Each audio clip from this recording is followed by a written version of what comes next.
Yeah, what up, Fight World? We back.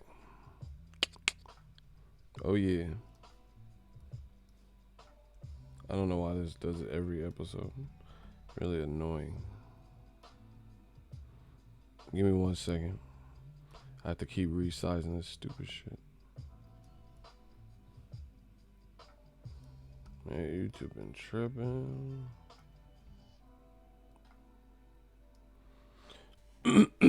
Excuse me. Yo, we about to get started. But before I get started, I just wanted to tell y'all something. Right before I get started. Blocked! Blocked this motherfucker. Yeah, I seen that troll creeping. He put a dislike right when I started. Block you. That motherfucker thought he was gonna be in here with us. Hell no. Blocked. Now we can start the show. Now that we took out the fucking trash. His name was A Junkie or some shit. We took out the junkies. Man, these junkies can't come here. That's not good, bro. They on that town dope. It's not good. Expose him! Expose him! Now let's get to it. Smash the like button. Man, I don't know if old media planned for this, but y'all having a terrible year, man. This is crazy. Like, I knew it was gonna be bad, but fuck, old media. they're looking so suspect. It's really laughable. And, just listen to all the shit they say and how much of it didn't come true. People already saying Tyson Fury will KO Wilder, LOL. What the fuck are they smoking? Bro, I wouldn't even entertain that.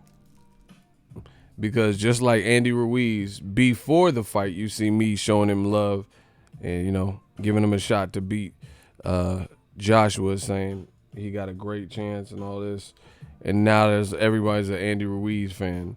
Tyson Fury looked good versus Tom Schwartz. Now everybody saying he's a knockout. I mean, it's just this boxing. A lot of emotional shit. But we let them do what they do. We do what we do. And in the case of new media, we doing great. Old media, not so much. Not so much. It's looking fucked up for y'all. So what brings us to this current episode is the WBC.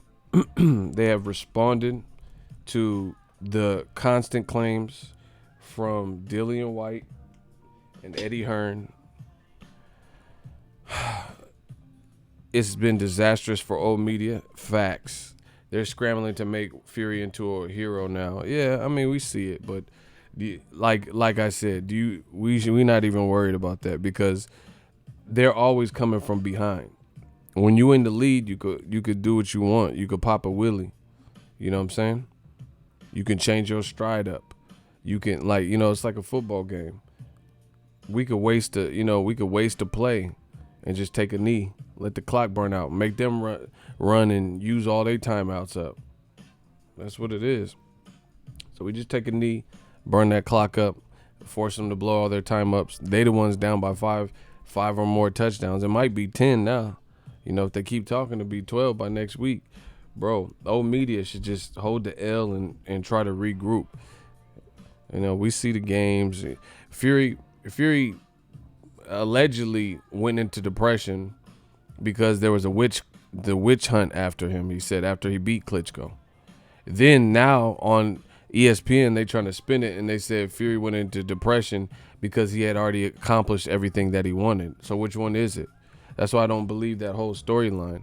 They're trying to over-glorify the mental health distressed Fury aspect of it.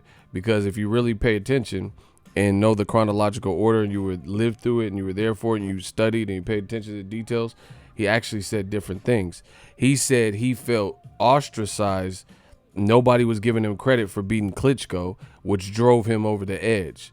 Now, the way ESPN, since they hooked up and all that, they trying to spin it. They trying to act like Tyson Fury, he had climbed the top of the mountain and there was nothing left to do. So he, started doing dangerous shit. So You tell me which. How can, if people tell you two different opposing stories on the same subject, how can they both be true? You know, if they're polar opposites, how can they both be true? If the police say, "Hey, Ego, where were you last night?" and I'm like, "Man, I was in my room. I was asleep." And then they asked me again later, and I said, "Man, I ran into an old girlfriend. I went to her crib." One of them can't be true. If they say, "Where are you at 8 p.m.?" and I'm saying I'm at home, then I said I was at a girl's house. I mean, it's two different things. But, you know, let old media handle that. Moving on. Eddie Hearn and Dillian Whyte, they got what they wanted. The WBC has responded to their constant call outs. You know, their constant, oh, the WBC's protecting Wilder. And I told you, I don't even understand that angle, to be honest, because you're not in a position of power. You feel what I'm saying? You're not in a position of power to be dominating or domineering what the WBC does. You feel what I'm saying? So it's like, how you gonna win in that situation? I never really understood that. I didn't understand how they were expecting to win when the WBC is a private company and you're upset because Joshua lost, your cash cow, which is obviously makes sense why Eddie Hearn wouldn't want that. But you're upset because that happened. Now you're trying to look after Dillian Whyte. You know, all of a sudden you want to look after Dillian Whyte and make sure he gets a title shot, which we're going to talk about. All right, bust it. Smash the like button, please.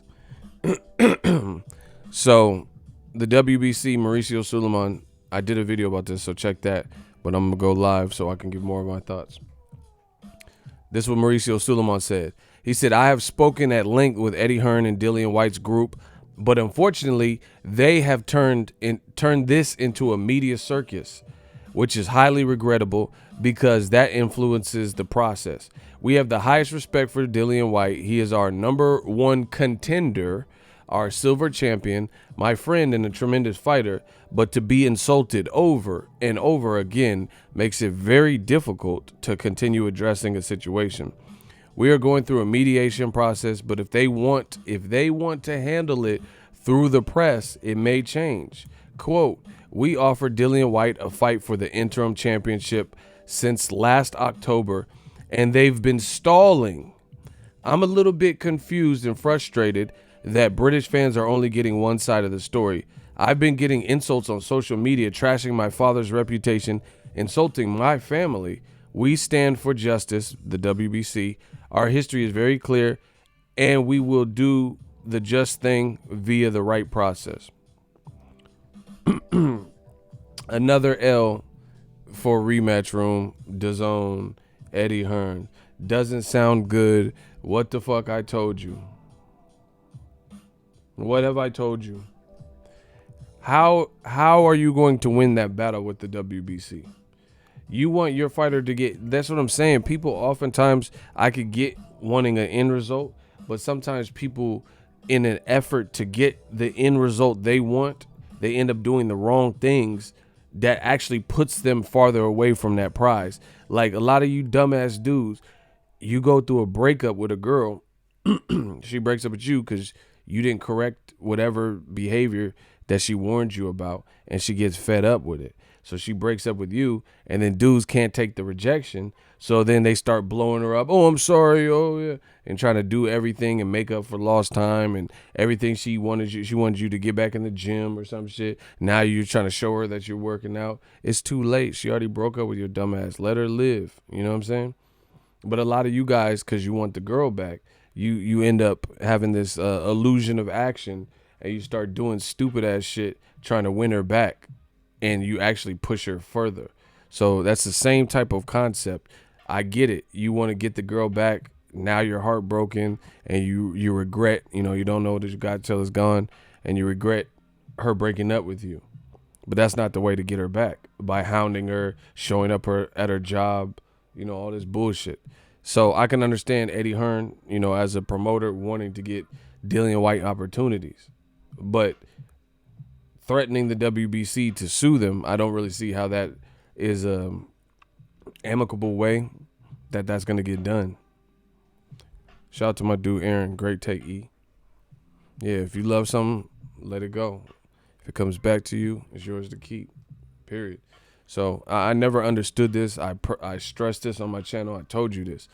How are you going to win this game with the WBC? The WBC is a respected, the most respected, and it's a private organization. You don't think they have anything, protective clauses that stipulate that they have the ultimate say-so and what the fuck happens with the belts that they create and the belts, that they're handcrafting in Mexico and all this shit? That's what I'm saying. Eddie Hearn, he's always been, you had money, from his dad, silver spoon. And I told you that spoiled brat type of tantrum. But now with Joshua was probably his biggest star in a while. And he started going over the deep end and like all in the video, like I told you. And then you heard Wilder say it. And he's doing all this stuff and he's actually making it worse. All these interviews and stuff, it's the digital media age and he thinks this shit's cute. And you were slaughtering AJ. AJ might be the most chill, cool dude in the world. But America didn't have the luxury of getting to find that out because Eddie Hearn and his antics and Joshua, he's not exempt from this. They did certain things that pushed away a lot of American media and potential fans. You know what I'm saying? With the games and trying to insult Wilder. We just want to see the fucking fight. We just want to see the Wilder Joshua fight. And like I said, it looked like it started getting good to Eddie because he kept getting all in the video, doing these hour and a half long, and he thinks it's cool. And I tell you, I blame the UK. I blame the UK because y'all are responsible for y'all people. Just like here in America, we responsible for the shit that happens in America. So like when that fucked up shit happened in Arizona with the lady holding the kid and police is drawing guns, the people of influence like Jay-Z, he getting her legal help. So Americans are doing their best to take care of American problems. When there's something, we'll fucking riot, we'll protest. Like I'm from the Bay, man. So when Oscar Grant got killed, this shit was like on lockdown. You know what I'm saying? Like we will be heard type shit. So the UK, it's like everybody want to hold hands and kumbaya and sing. And then you got people who are representing you and representing your fighters and representing, the UK side of boxing. And you guys are just allowing them to say and do whatever. So, good luck with that, to each his own. But it's not doing them any favors. And like I told y'all, it's becoming farcical. Like it's like a parody, and you guys encouraging Eddie Hearn to do these hour and a half interviews. It's being received maybe well within the UK or the people on that channel, but worldwide it's not being received the same way. And I told y'all, new media. I never met no boxing star that reached the pinnacle of the most success you can have that didn't come through America. You can't tell me one person. You can't tell me, like, from Julio Cesar Chavez, he was popular in Texas. He was popular out here. Right? Canelo, Floyd Mayweather, Sugar Ray Leonard, Roberto Duran. You can't name one. Golovkin, Pacquiao. You can't name one motherfucker who Lennox Lewis. You can't name one foreign motherfucker who ever came and did not integrate their boxing style and their presence and their profile and make the U.S. boxing a part of it and reach some massive Ray Leonard, Ray Robinson, Sugar Shane Moe. There's nobody. I can't think of one person that reached the pinnacle, the highest, the Mayweathers and the Pacquiaos and shit, Canelos, right? I can't think of nobody that reached those heights in boxing that didn't come through America. Told you this shit from the beginning. You playing a game you can't win. How did Felix Tito Trinidad when he fought Oscar De La Hoya in America? He fought Bernard Hopkins in the East Coast. So what are you talking about? Listen, I'm not even in the mood to entertain the bullshit. Felix Tito Trinidad is from Puerto Rico anyway, so that's in the U.S. So if Hector Garcia, if you want to say stupid shit, then you will be blocked, bro. You talking about Tito Trinidad, which Puerto Rico is a part of this. And you talking about he never made a name. You know, it's just like, you ain't finna insult my intelligence, bro. He said Tito Trinidad made his name in the U.S. without going through the U.S., but Puerto Rico's a part of the U.S. What the fuck? Like, do you read? Do you, like, what's good, though? For real. You didn't know Puerto Rico was a part of the United States? Like, honestly. He's like, I know they have a lot of lizards there, but I didn't know. Clown shit. Like, what are you talking about, bro? Hector Garcia, we talking to you. What are you talking about? How did Felix Tito Trinidad not make himself relevant in America when he fought American stars like, you know, Oscar De La Hoya and Bernard Hopkins? And he's from Puerto Rico, which is part of the U.S. Please explain that. You in the hot seat. I don't got time for this shit. You wasting my time, and now you trying to hide and shit. You got 10 seconds. See? And then y'all say I'm the bad guy. 8 seconds. Shooters, get ready. I got something. Motherfucker said he didn't come through the U.S., but he's a part of the U.S. This shit is crazy. This was wrong. This was wrong with this new generation. The motherfucker don't even know what states are part of the United States and shit, bro.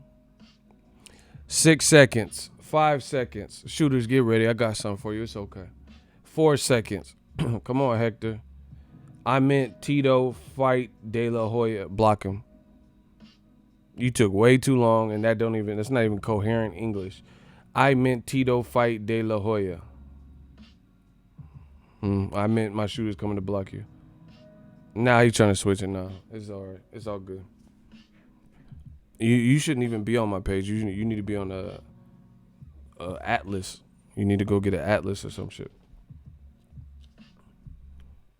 No, you may know Tito's from Puerto Rico, but you didn't know it was part of the United States, apparently. He said, no, I know he's from Puerto Rico. Shooters. Who the fuck is a shooter? We don't have no shooters, bro? Listen, yo, we ain't got no shooters. I gotta see these names disappear. Bro, we got a shooterless show. Hold on. Bow shit. Oh, hold on. I messed up. I just put it, hold on. Yeah. Let me get him better. You blocked, bro. Wasting my goddamn time. Anyway.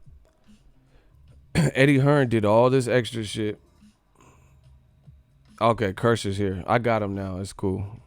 But anyway, he did all this stuff and like it looks bad. It looks bad because let's break this down with this Dillian Whyte situation. The WBC just basically checked him.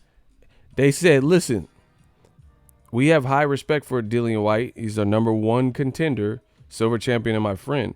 But to be insulted over and over again makes it very difficult to continue addressing this situation. We are going through a mediation process, but if they want to handle it through the press, it may change. We offered Dillian Whyte a fight for the interim championship last October, and they've been stalling. It's a bit frustrating. Listen to what's saying. It says, Dillian Whyte and Eddie Hearn, unfortunately, they have turned this into a media circus, which is highly regrettable because it influences the process.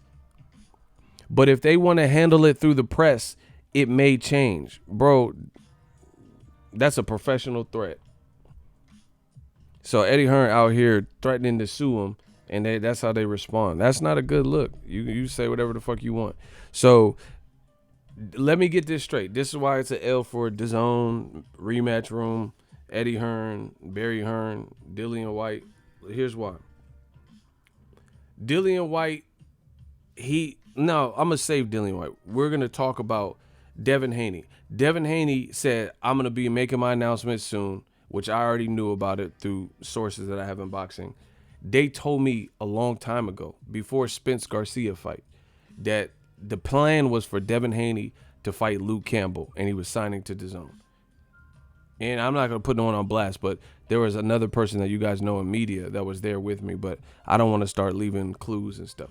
But we heard the rumor together, and that was the game plan. So I knew about this before. And then to substantiate these claims, Devin Haney, before he announced who he was going, he said, "Oh yeah, I'm weighing out my options, blah blah blah. Oh yeah, but definitely getting a title shot. I'm definitely getting a title shot with this deal. That was a must." So every piece of information that the public basically received was Devin Haney in signing this Matchroom deal, he was to get a title shot. Then he signs, it's announced he has a card that he takes over because Usyk is injured, another L for DAZN, and we don't know when he's coming back or if he's still fighting Carlos Takam. You know, Joseph Parker on DAZN was supposed to be on Demetrius Andrade versus Selesky card. His opponent pulled out, Eric Molina. I don't know why. Now it's Joseph Parker versus Alex Lepai on a Demetrius Andrade Selesky card. And Triple G's fighting Steve Rolls instead of Andrade. Andrade's fighting Selesky. Joseph Parker's first fight with Matchroom, he's fighting Alex Lepai, a replacement opponent, you know. And they're doing this the same week as Charlo's Houston homecoming fight. You know, it's just there's a lot of shit going on. You know, but anyway, Devin Haney was supposed to get a title shot. He didn't. Bob Arum came out of nowhere and he said, "My fighter, Vasyl Lomachenko, he's getting this shit." And it was announced by the WBC that Lomachenko and Luke Campbell was the directive for that #1 belt. So Eddie Hearn took an L right there. You didn't win for your fighter, Devin Haney. You thought you were going to have an all Matchroom card with Devin Haney against Luke Campbell, and Devin Haney is your new signee. So even if he beat the shit out of Luke Campbell, then you could just heavily promote Devin Haney. But more than likely, Lomachenko is going to beat up on Luke Campbell and then go back to Top Rank. That's an L. That's an L. Because before it would have been a if it planned out, if it worked like Eddie Hearn playing with the WBC, then he wins either way because it would have been a Matchroom card. A new signee, Devin Haney with Matchroom versus Luke Campbell, who's with Matchroom. So either way, no matter who wins, Luke Campbell would be the man for beating Devin Haney, or if Devin Haney beat the shit out of Luke Campbell, then Matchroom would win. Now their fighter Luke Campbell is going up against a top-ranked guy who he's not going to be favored to beat, who's a very good fighter and a two-time Olympic gold medalist in Vasily Lomachenko. That's an L. He got an L there because now we don't know when Devin Haney's going to get a title shot because the stage is set for Top Rank to be able to battle for undisputed. Just look at it. I could break it down, but they're talking about Richard Comey taking a fight. You know, Teofimo's fighting an eliminator to become Richard Comey's mandatory. So the stage is set for pretty much Teofimo if he keeps winning and Richard Comey if he retains his title to fight. Boom, Lomachenko versus Luke Campbell for an extra belt. Then it's going to be Lomachenko Campbell winner, which should be Lomachenko versus Teofimo or Richard Comey if he beats him. So that's an L. Anywho, that's the one they went against the WBC, and then they're like, "Oh yeah, Devin Haney, he can wait. I mean, he's still so young." Yeah, but that's not what he is young. He can get a title, but how long can he make 135? I don't know. He looks like he's growing from when I seen him. You know, when I used to see him when he was like 15, 16. So he's putting on size. So how long is he planning on making 35? Teofimo said he's moving up soon. So we don't know. And 140 is a different ball game. And I'm not saying Devin Haney, like he's very skilled and talented, but I'm just saying it would be nicer to see Devin Haney I think it'd be not easier, but kind of easier to get a title at 35 than Josh Taylor, Regis Prograis, and, you know, the guys, Mikey Garcia, the guys at 140. That's just a different ball game. You know, you got to acclimate to the weight. So realistically, when can Devin Haney even get a title shot since the stage is set for pretty much Top Rank to have all the belts? You know what I mean?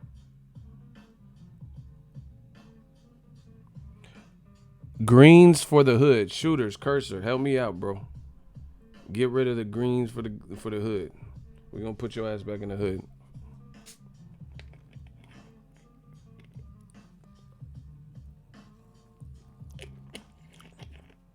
Tank in what equation? Tank is at 130 pounds. Fuck are y'all? Do y'all watch boxing? Gervonta Davis is fighting at 130. Why would I put him in the conversation of 135? See, Todd French, you don't know what the fuck you talking about. He said, wow, no Tank in that equation. Why would I put someone in the equation who's not even at the weight as of now?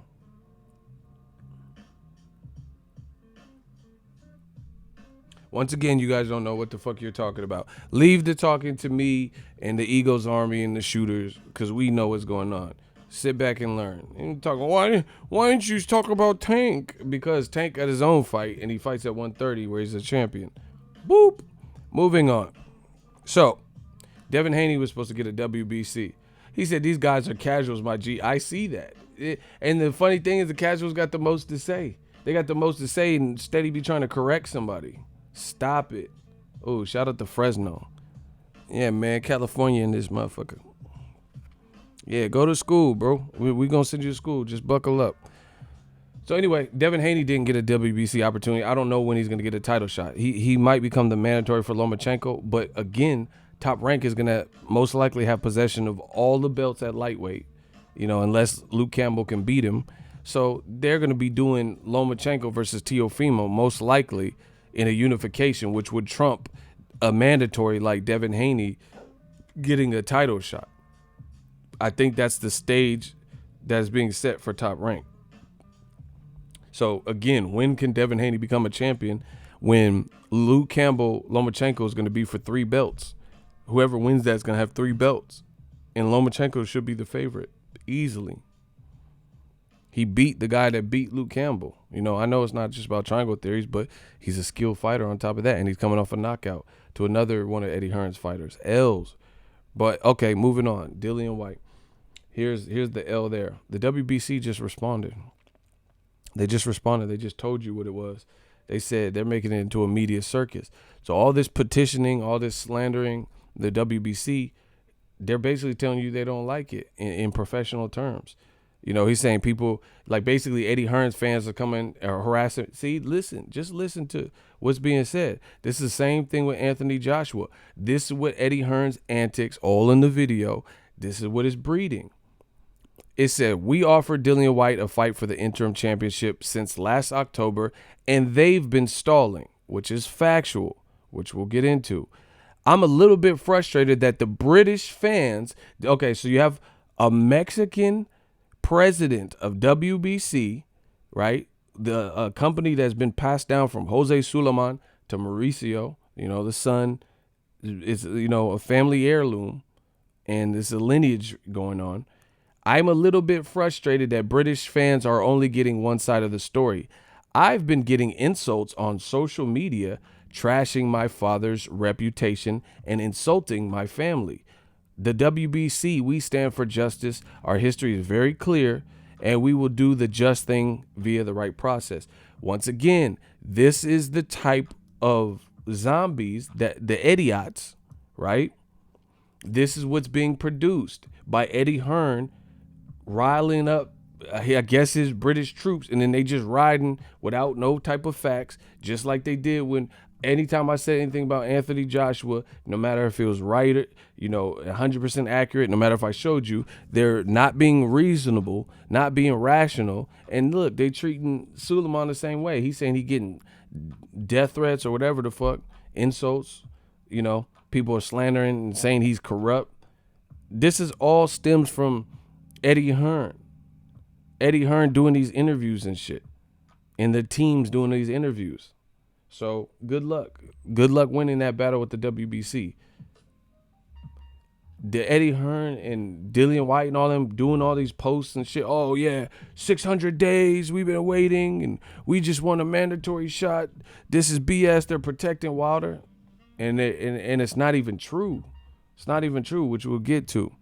Smash the like button. So good luck with that. Good luck reasoning with somebody when you're spreading out false propaganda to make you look good, and all block yo, block these motherfuckers, bro. I don't have time for it. Shooters, just anything stupid, shoot it down, bro. I'm straight to the money with this. Thank you. You sending like these little minions to come to these channels, like the old media shit. It don't work.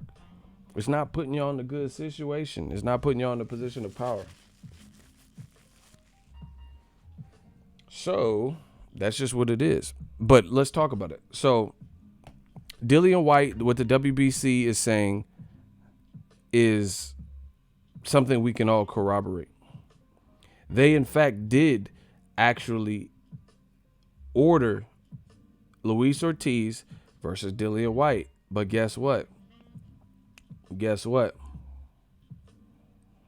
Eddie Hearns and Dillian Whyte chose not to fight Luis Ortiz. They didn't even pursue it. They didn't pursue it. And if they did, they didn't pursue it for any length of time. And if they did pursue it for any length of time, they didn't get the fight done. How is it that Eddie Hearn is not getting any of these fights over the line? None of them. None of the Wilder Joshua can't get over the line. Joshua versus Dillian Whyte part 2 can't get over the line. Joshua versus Luis Ortiz can't get that over the line. Amir Khan versus Kell Brook can't get that over the line. Triple G versus Chris Eubank Jr. can't get that over the line. You know what I'm saying? Kell Brook versus Terrence Crawford can't get that over the line. Kell Brook was supposed to fight Diego Chavez, Brandon Rios, Jesse Vargas, Devin Alexander. None of these fights got over the line. So what's the problem? You know, Tevin Farmer hasn't been able to get a big fight like that. You know, like the Tank Davis fight. What's good?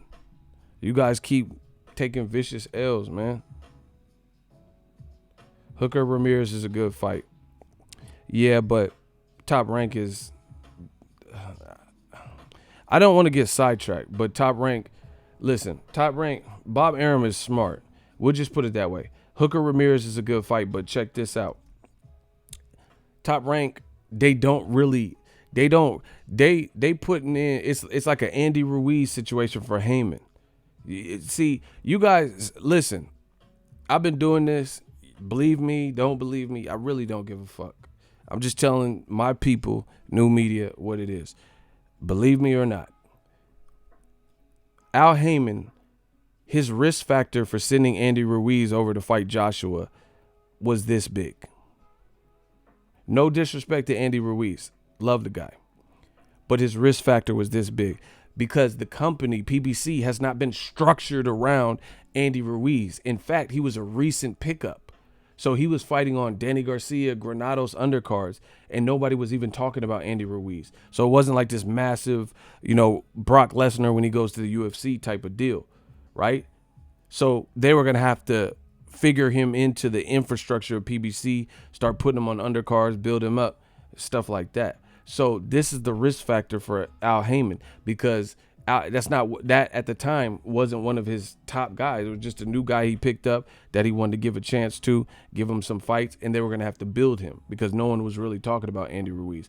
However, you've seen in Andy Ruiz's success and victory over Anthony Joshua's that the reward is stellar. We have a new heavyweight champion and a Mexican champion that set history.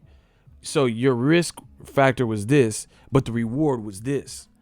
Andy Ruiz went from 68,000 followers on Instagram to about 1 million. He got like 900 and something, right? These American promoters and advisors are running game. Listen to me, running game on Eddie Hearn. And maybe he's pompous or arrogant and he doesn't realize this.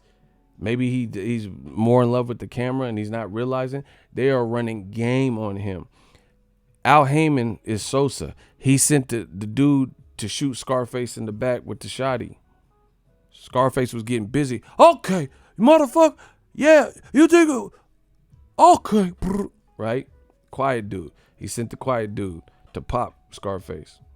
All that racket Scarface was making, that dude just crept up on him with these glasses on and shit, right? That's what Andy Ruiz was. So Al Heyman had to risk this much, meaning PBC, it's not like he had been building Andy Ruiz up for 4 years. Like Errol Spence, if he were to take a loss, that would be a big loss because Errol Spence has a bright future. You get what I'm saying? So if he were to lose or some shit, like they've invested some energy into giving him a main event, so that would be a setback. But Andy Ruiz wasn't in that situation. He had very little to lose. Al Heyman had little to lose, but everything to gain, right? I feel like that's the same thing with Bob Arum. Bob Arum is sending Oscar Rivas. So if Oscar Rivas could pull the upset, I don't know who's the favorite, but if he could beat Dillian Whyte, Bob Arum's winning. Because now Oscar Rivas just gave Eddie Hearn an L, beat his fighter, and comes back to top rank. And then maybe goes, depending on what they have in the contract, maybe goes into a rematch. That's not an easy fight for Dillian Whyte. It's not an easy fight for Oscar Rivas. It's a good fight. But top rank, Oscar Rivas ain't no major guy like Lomachenko Crawford or something, Teofimo, where even if he were to lose, it's not going to be the end of the world for top rank. Like when Joshua just lost for rematch room. You see? Same thing with Jose Ramirez. Jose Ramirez is from Fresno. And keep in mind, he sells a lot of tickets. Put it this way. I'm from California. I've been to Jose Ramirez fights. He sells more than Tyson Fury just sold. I've been to the Save Mart Center in Fresno. 16,000 people. Right? Tyson Fury did 9,000. So Jose Ramirez definitely brings a crowd, He's supporting immigrants working and, just different shit like that. So he got a lot of Hispanic, just Fresno. They come out and a lot of Mexican fans and shit, right? So DAZN is putting up to get the fight all this money. And this could be another Andy Ruiz situation. Jose Ramirez is a good fighter. Maurice Hooker is a good fighter. It's a good fight. It's a good fight. But Bob Arum, he doesn't really lose too much, even if Jose Ramirez was to lose. Because Jose Ramirez could still probably sell a crowd in Fresno. But he has a lot to gain because DAZN is going to be the one forking. Bro, they running Eddie. They running him ragged, bro. They running him ragged. I don't see how y'all can't see this, bro. So you think Oscar Rivas and Jose Ramirez are both going to lose? It's possible, but do you think that's what it's going to be? These are good fights. You know what I'm saying? So if Jose Ramirez, what if he stops Maurice Hooker? He stopped Mike Reed. So it's not out of the question because I've seen Jose Ramirez versus Zapata. He didn't look that great. And I've seen Maurice Hooker. He was on the Ward Kovalev card. I was there live, and he fought against what's the dude? I think he's Colombian. He fought Gamboa. Oh my gosh. I forgot his name. He didn't look that good. Hooker didn't look that good. But he did look good with Salcedo. Right? Smash the like button, people. Listen. I'm going to check. I'm going to corroborate this.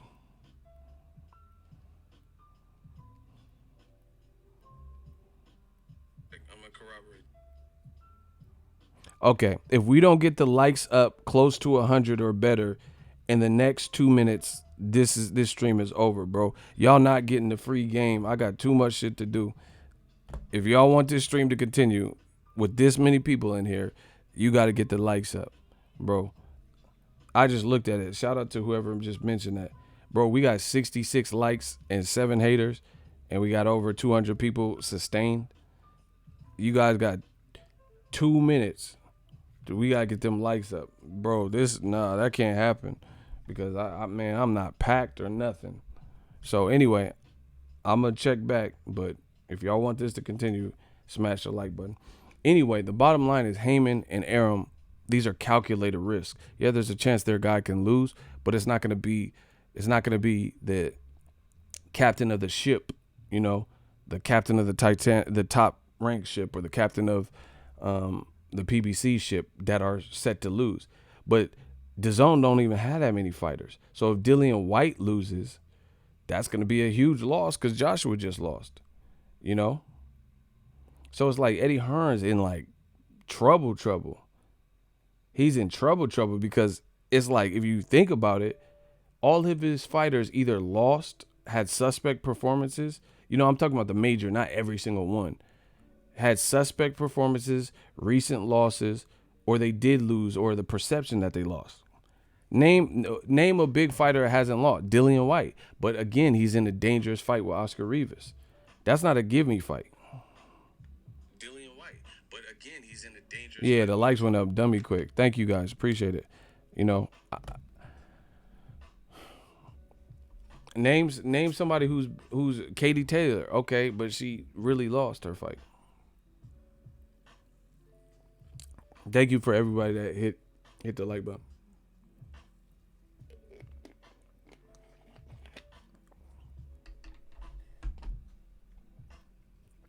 You know what I mean?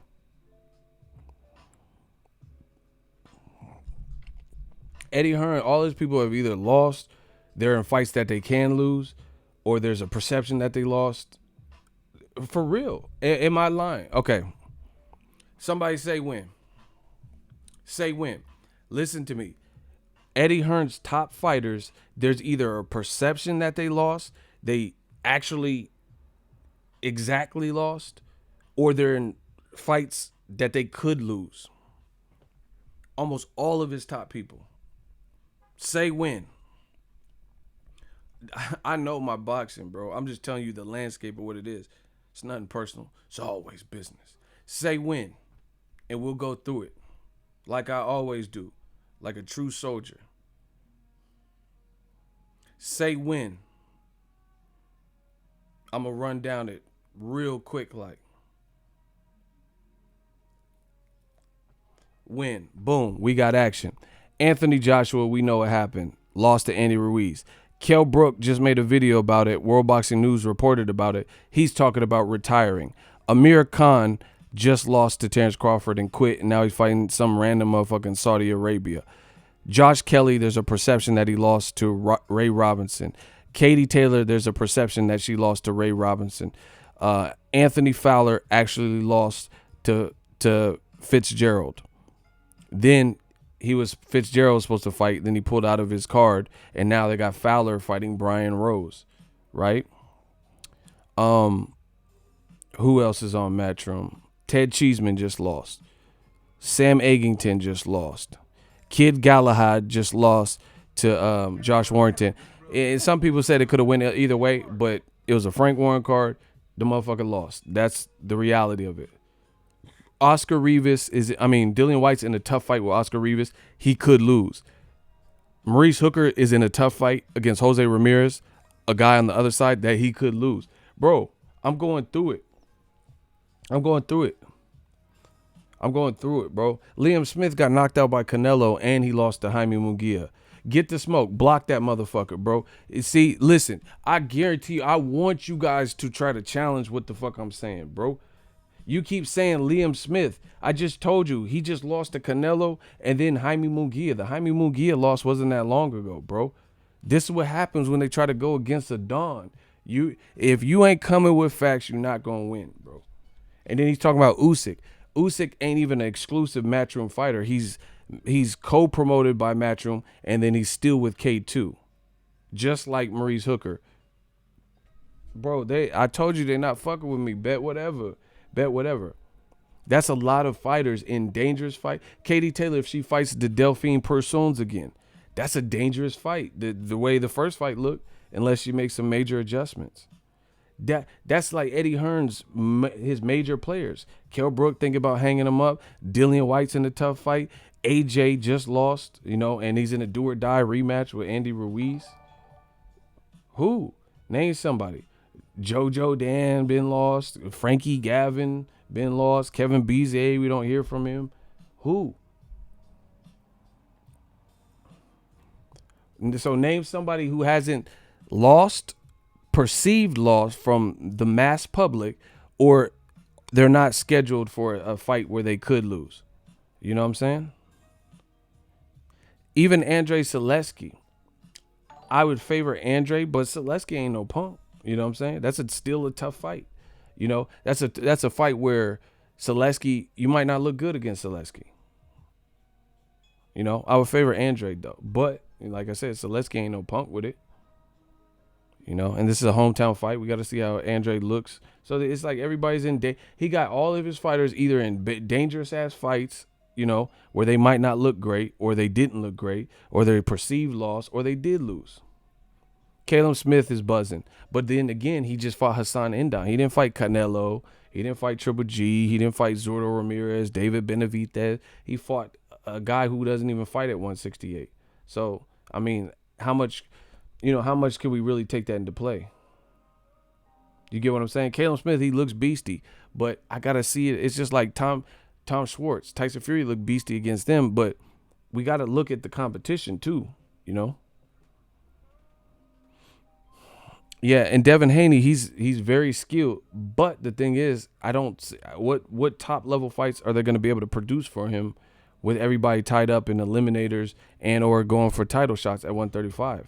Does anyone think, a fight with Tank Davis is going to come about recently? Devin Haney and Teofimo, it's just not likely. They've already been talking about the game plan. Is Eddie Hearn's takeover still going to happen? You tell me.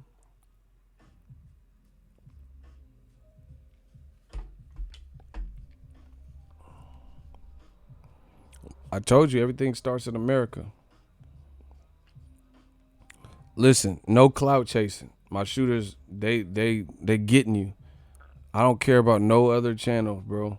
No clout chasing. Don't tell me if you don't hear me mention them, then I don't know. Because I don't even know these motherfuckers' catalog. So I don't support nothing. Because I don't even know what the fuck anybody else is talking about except for me, unless I mention them. So please respect that, or my shooters will have to do that. Matchroom big drama show. Y'all tripping. I'm just telling you, like, name somebody else. And then on top of that, Matchroom and DAZN's cards is getting messed up. Joseph Parker was supposed to fight on the Andrei Zaleski fight against Eric Molina. At least he's fought Wilder, Chris Arreola, AJ, and Dominic Breazeale. And then Joseph Parker ain't fighting him anymore because the fight got canceled. Bro, this is looking DAZN or disaster. It's looking disastrous, bro. Joseph Parker's now fighting Alex Lepai, who Vladimir Klitschko stopped years ago. And I don't even know what he's done since, to be honest.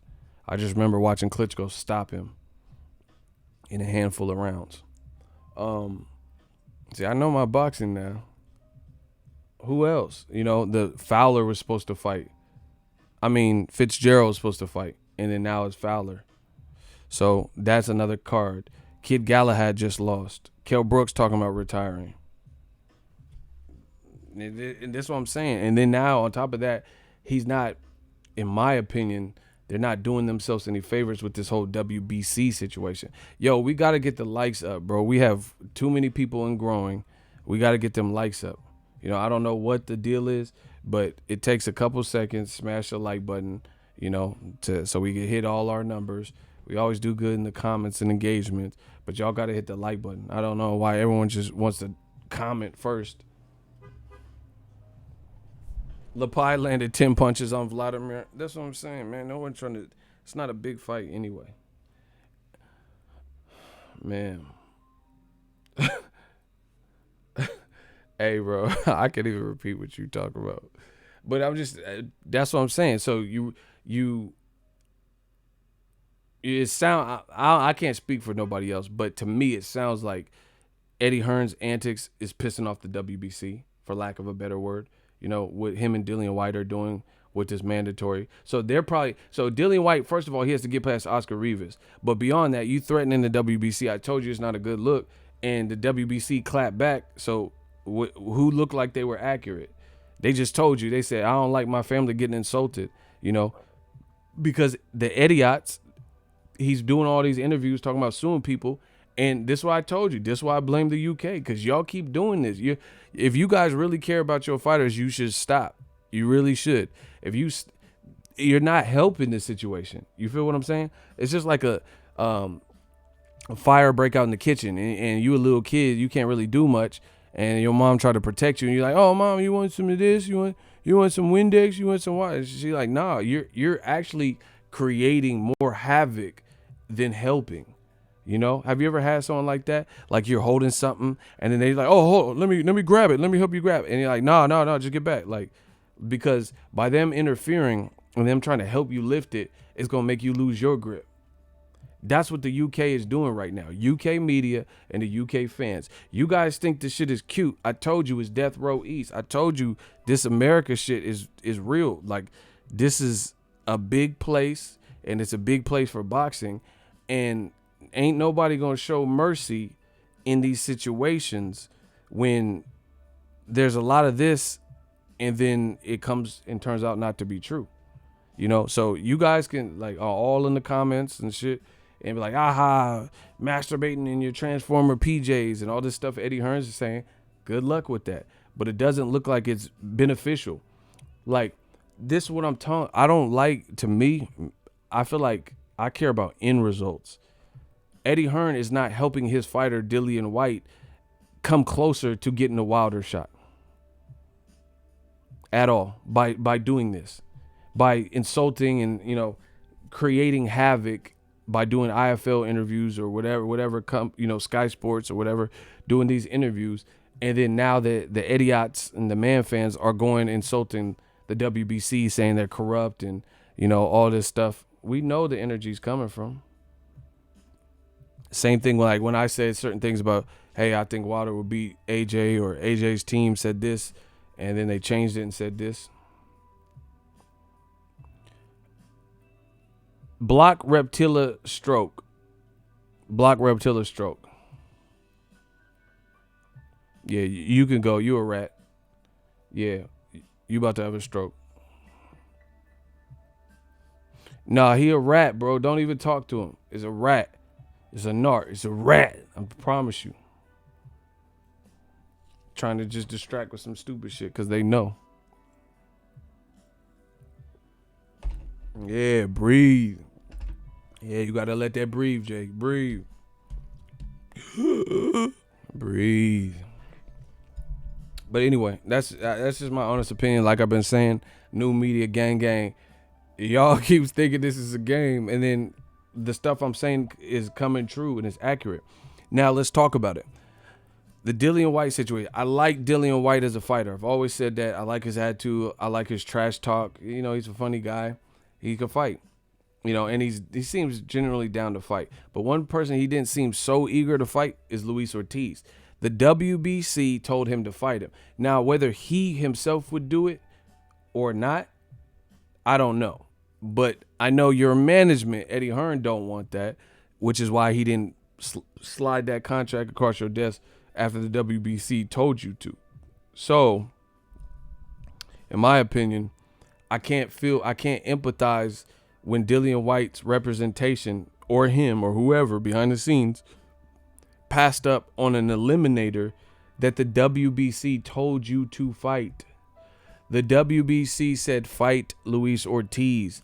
You will get that #1 spot. Option 1. WBC ordered you to fight Luis King Kong Ortiz. And this is the thing. If Dillian Whyte fought the old man, like everyone Tyson Fury just said, oh, Luis Ortiz 147 years old. Why is nobody from the UK fighting him then? Tyson Fury, Dillian Whyte, AJ, Joe Joyce, Daniel DeBoer. Nobody, no relevant except for like Dave Allen and shit. I'm talking about none of the top dogs from the UK, Gorman, none of them have fought the 147-year-old Luis Ortiz. I'm not impressed, you know, and that's why I'm supporting the fuck out of Luis Ortiz versus Deontay Wilder, because Wilder is showing some cojones. He's showing some stones, having everything to lose, you know, big fights with Fury, or at one point big fights with Joshua, and he keep fighting this Luis Ortiz motherfucker, bro. And Luis Ortiz is not for play. So he's still the boogeyman because no one else is fighting him outside of Wilder. So I don't care what you guys want to say his age is and how deteriorated, how bad you think he looked versus Christine, what's the name? Christian Hammer? I don't care because no one else is fighting him. So shout out to Luis Ortiz. Shout out to Wilder. You know, at least they're willing to get the work in.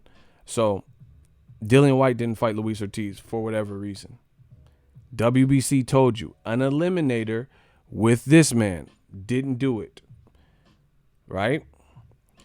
Deontay Wilder said hey, I heard you were meeting up with PBC. You're a free agent. You don't like how you were lowballed by Eddie Hearns, right? For the Joshua rematch, and you're exploring your options. Let me tell you this. If you sign with PBC, it's going to be much easier for me and you to rump. It's going to be much easier for us to fight. Dillian Whyte stayed with Eddie Hearns. Wilder literally told him. It's an interview. He literally told him that. Deontay Wilder, the WBC champion that you want to fight, you want the title shot so bad, also says, I fought Luis Ortiz. Motherfucker's a good fighter and he's tough. If you fight him, you have my word that I'll fight you.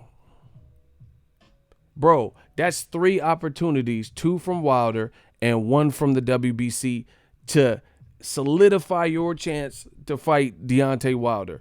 Wilder said, fight Luis Ortiz and I'll fight you. Sign with PBC since you're a free agent and explore that option. And this, we don't have to go through Eddie Hearn. It'll be so much easier, I promise you, right? WBC ordered an eliminator. That's 3 opportunities that for whatever reason Dillian Whyte didn't do. That's Wilder side. The other thing, bro, I am slaughtering old media. Smash the like button. Let's go. The other thing. So that's different ways he could have got to Wilder, all professionally and all made sense. And he chose none of them. Didn't fight Luis Ortiz, didn't send him no real contract, didn't negotiate with him in length of time. He chose to fight Joseph Parker coming off of a loss to Anthony Joshua in a boring fight. And then after he fought Derek Chisora, a guy he already had a win over 2 years before. I thought he lost it, but they said he won it. I'm over it. He chose to rematch a guy he had already cleared past. Now, this is the funny thing with a person like Eddie Hearn. Fight week, before Joshua lost, they said, hey, Luis Ortiz and Wilder just announced that he's rematching Luis Ortiz. What did you hear from Eddie Hearn? Oh, well, I mean, it's an okay fight, but why should Wilder rematch a guy he already beat? Why did Dillian Whyte rematch a guy he already beat in Derek Chisora, who nobody was talking about, and he has like 12 losses?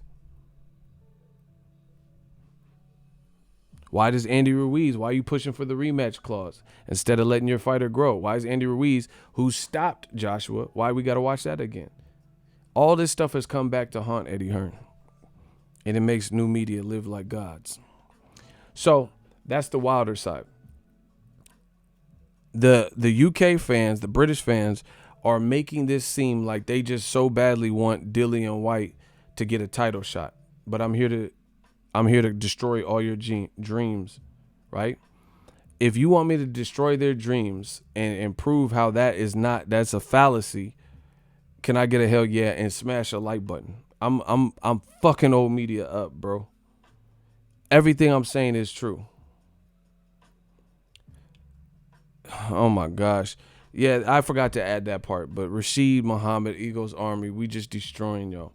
That's right. Don't forget Dominic Breazeale offered to fight Dillian Whyte to establish the number 1. So yeah, I'm sorry. I remember that, but I forgot to say it, right? So on top of all that, another access point to Deontay Wilder was when, before Dominic Breazeale, who later got the actual fight with Wilder, Dillian Whyte was challenged by Dominic Breazeale. He already went to the UK for Joshua, who knocked out at that point when Breazeale fought him. AJ had already knocked out Dillian Whyte.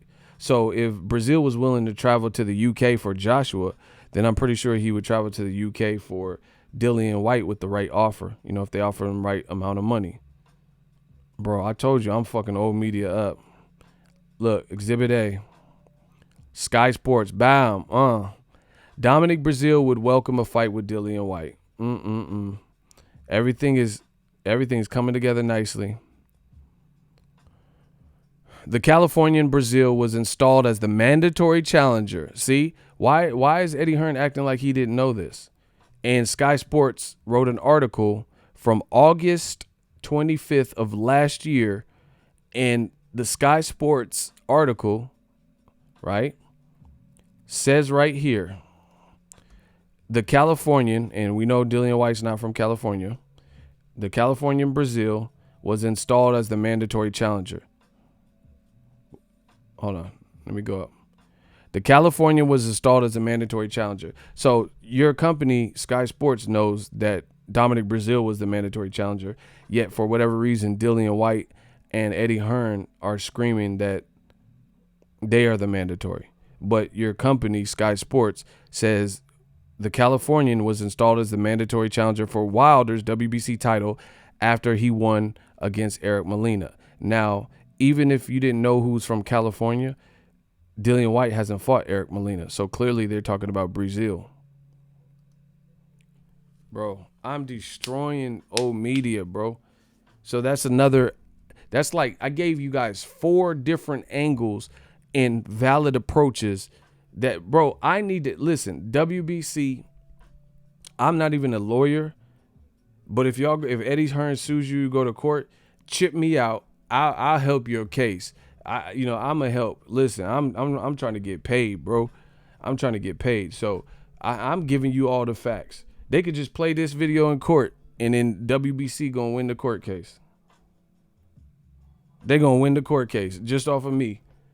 They be like, oh, what do you have to say for yourself, Suleiman? What up, Fight World? It's your boy Eagle, and they gonna play my shit. Court is adjourned, bro. I'm destroying it. I'm destroying all these arguments. So Eddie Hearn and Dillian Whyte, oh, we've been waiting 500, 600,000 days and all this stuff. But Sky Sports is writing articles August of last year acknowledging that Brazil was the mandatory. But then they keep running around saying, oh, Dillian Whyte's the mandatory. He's the true mandatory. They told you that Brazil was the mandatory. You just didn't like what they told you. How you going to sue them? When your own company says the Californian was installed as the mandatory. And this is last year. And Dominic Brazil said, yeah, let's clear it up. I'll fight you. And they didn't do that. They fought Derek Chisora. Why would you fight Chisora when you want to fight Wilder so bad? See, this is what happens. Man, this is bad. This is ugly. Look. With Wilder expected to defend his belt against Tyson Fury later this year, Brazil could be willing to risk his guaranteed title shot. Can y'all see that? Hold on. Wilder expected to defend his belt against Tyson Fury, which happened in December. Later this year, Brazil could be willing to risk his guaranteed title shot if there's a public demand for a showdown with Whyte. He said, I thought the Dillian Whyte fight and myself was actually going to happen this year. Brazil exclusively told Sky Sports, who works with Eddie Hearns. He's bound with his situation with the WBC and his silver belt, and I have the WBC mandatory. They keep telling you. I only thought it was right for him and myself to get in the ring and square it off, as the fans would love to see. So hopefully that fight does come here in the future. Bro, it's looking ugly for old media. So this whole Sky Sports article is about how Brazil's the mandatory. So when did it change? When Brazil hadn't fought anybody, he hadn't lost. Why? How did the Sky Sports know in August of last year that Brazil was the mandatory, and that somehow changed? How did it change? Sky Sports knew who the mandatory was. So at what point did it change? Because he knocked out Derek Chisora?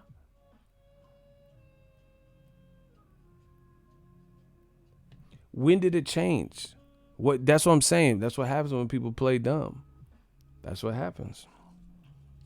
That's what happens when people play dumb, bro.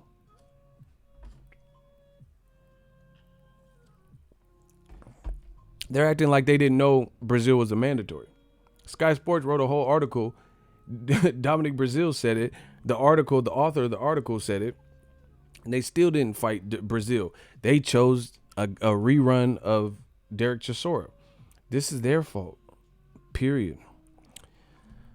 Oh my gosh. Do y'all even want me to Eddie Hearn act like a spoiled brat? Do I even need to continue? Like I feel like I'm just destroying everything moving. Like, do I need to even continue this? Like, this is I'm 3-0 them on some URL shit, bro.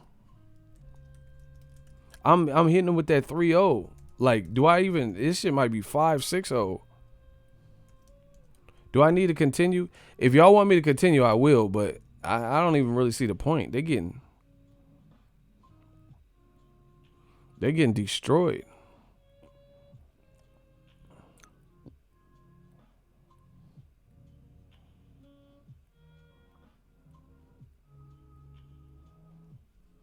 Yeah, if y'all want me to continue, I will, but I know I'm destroying them. Do y'all want me to keep destroying? I'm trying to destroy everything moving. Because I only talked about different passes and opportunities and avenues they could have took for Wilder. But yeah, I'm gonna keep going. Watch how I'm doing these boys greasy, man. All right.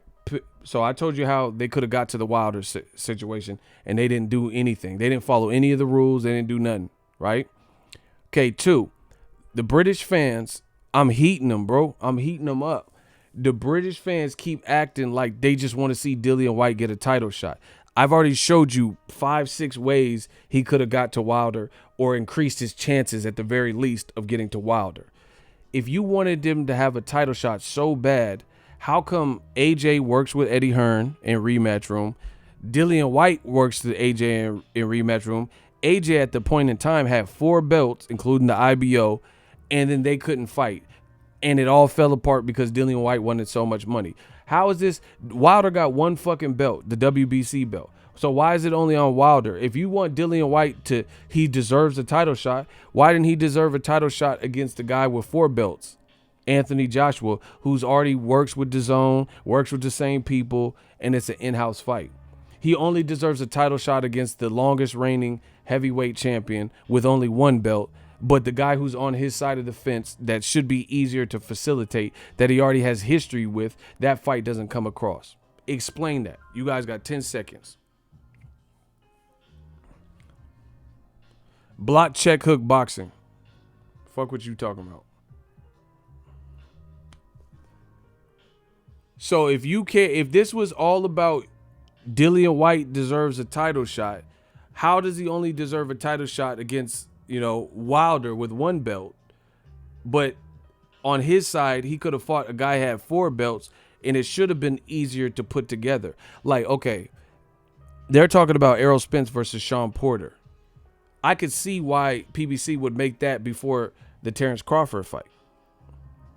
Because anytime you have different sides of the street, that fight, there's more parameters you have to go over, what network is going to show it, the money involved, blah, blah, blah. Versus Sean Porter, Errol Spence is all in-house. So you should always be able to do your in-house fights with little struggle or strife.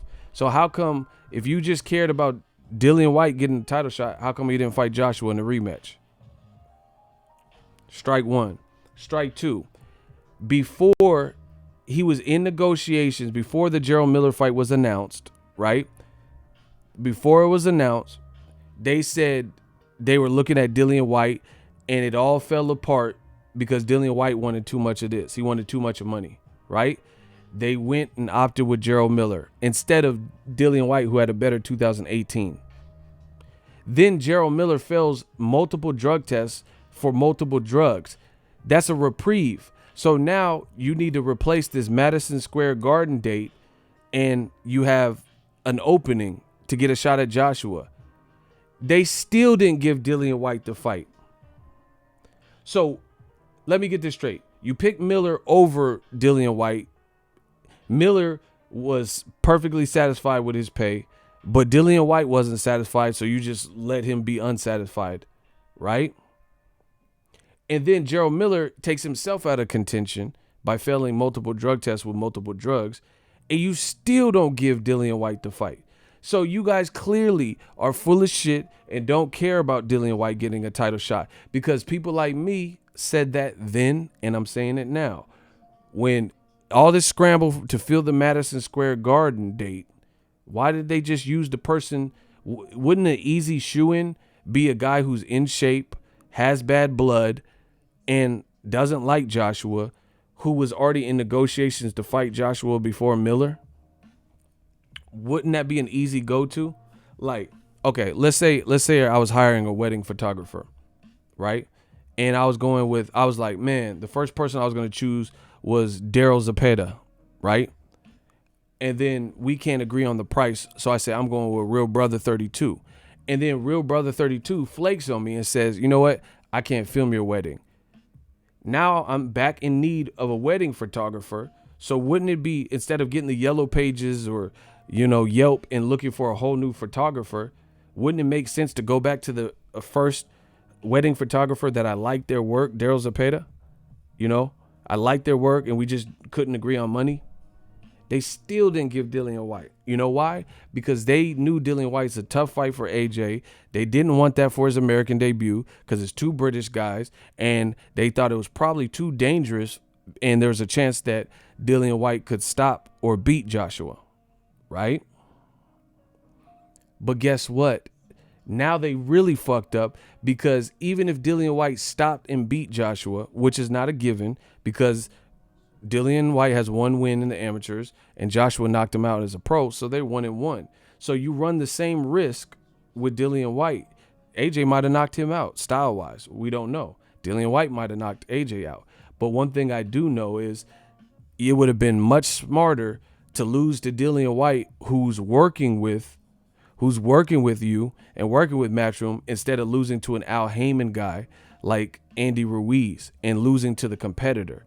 That's why I tell you, AJ, his team fucked up. Eddie Hearn fucked up. Dillian Whyte's team fucked up. You let Eddie Hearn send a silent killer in Ruiz and fuck up the party and fuck up the money, when at the very least is boxing. You run the risk of losing to anyone, technically.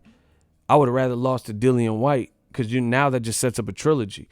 And then at least the belts would still be on the DAZN side, the Matchroom side. Bro, they fucked this up royally. So y'all can't get up here now and try to act like you care about Dillian Whyte getting the title. Because why would you want to see, if you really cared about Dillian Whyte, why would you want to see him battle Wilder only for one title, but you don't want to see him fight his bad blood domestic rival that knocked him out and see where they both are for more titles? The other thing is, exactly, someone said Hearn underestimated Ruiz. They thought the Ruiz option was safer. They thought Ruiz, will hold a good account of himself and then get knocked out, which almost happened in the third round. That's why. It's very easy to see. You thought Dillian Whyte was the high risk, and you overplayed your hand. That's what it is. You thought, man, Dillian Whyte's too risky to switch up to that style. Luis Ortiz is too risky to switch up to that style. And then you picked Andy Ruiz. And it just so happened that Ruiz was the guy to do it. Who knows? AJ might have knocked out Dillian Whyte again. And then he had a successful American debut, but you didn't want to chance it. And now you fucked up because you let Andy Ruiz come in and get famous. Horrible. I don't want to hear nobody from the UK talking about Dillian Whyte deserves a title shot, because he's had multiple title shots where he could have fought Joshua. I gave you two chances. I gave you two different scenarios. Before Miller was selected or after Miller failed a drug test. They chose against him. Dillian Whyte, bro, don't do this to yourself. This is just a fatality, bro. This is a pure fatality. I told y'all not to fuck with me.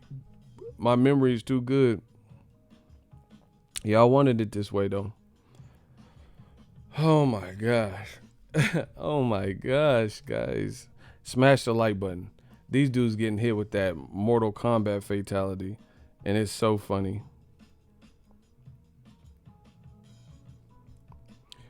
Talk Sport. Shout out to them. Dillian Whyte, I had 0 offers to fight AJ in New York. You guys are getting bodied the fuck up. It's an exclusive interview.